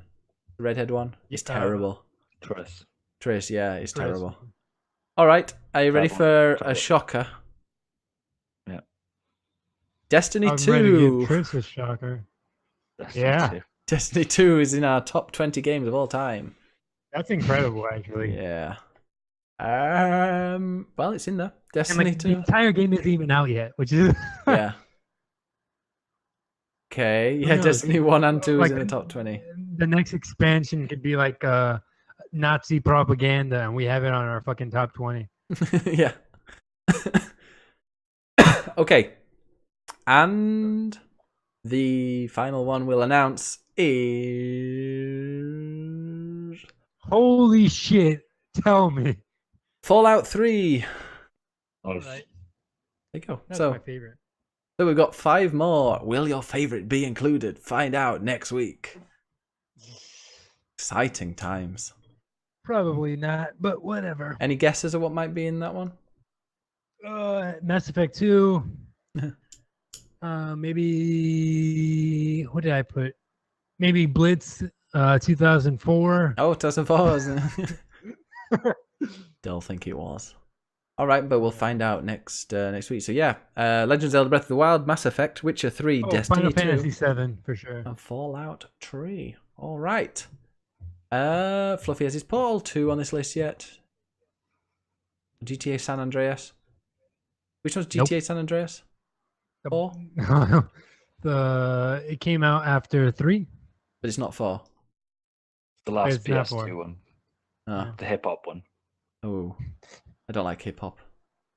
Ooh, I thought you were gonna say you don't like the race of the people you play. Oh no, really? Is it one? Do you play as? No. Oh, I didn't even realize that. I don't see color. Oh. I thought he was white. All right. Well, I think that calls for the end. It's a 3-hour slogathon. This one. Thought getting rid of Manny would make it like shorter. Jeez. Shorter. I know. Jesus Christ. Man, it's not even your favorite. Yeah, not even my favorite game of all time is in the top 20. It's 43. But yeah. Okay, so thanks very much to everybody who is who's been watching, and people have stuck by with us for the entire 3 hours. Well done, you go to the toilet now, and that's probably where you're watching us, isn't it? But all right, well, find me on find the whole shebang if you want to listen to it again for some reason on clickclickplay.com. Also sign up and register and subscribe whatever to us on YouTube. Just type in clickclickplay because we haven't got a / clickclickplay unfortunately yet. We need 100 subscribers to get that. And but yeah, thanks very much to Sin for being our Patreon. If you go to patreon.com/clickclickplay, you can find us on there. But yeah, thanks very much to Sin. He's keeping all the videos ad-free with his very kind donation. But yeah, find me on Twitch at BiggusBennus. I'm BiggusBennus1 on the old Twitter. Jordan, how can we find you? Oh, fucking. you're I'm fucking on last. You can tweet me at JRDNREES on twitter.com. This week I'll be tweeting about the upcoming civil unrest in Spain. Oh, and yeah, me too. If you like my politics, then go to follow me on Big Ben. But I do tweet a lot on that, and it's a lot about politics. So that's why I made a separate gaming account, because no one really likes to mix those two. And you can follow me, and I'm gonna make movies and see me post a lot of funny pictures of dogs. Oh, Naked.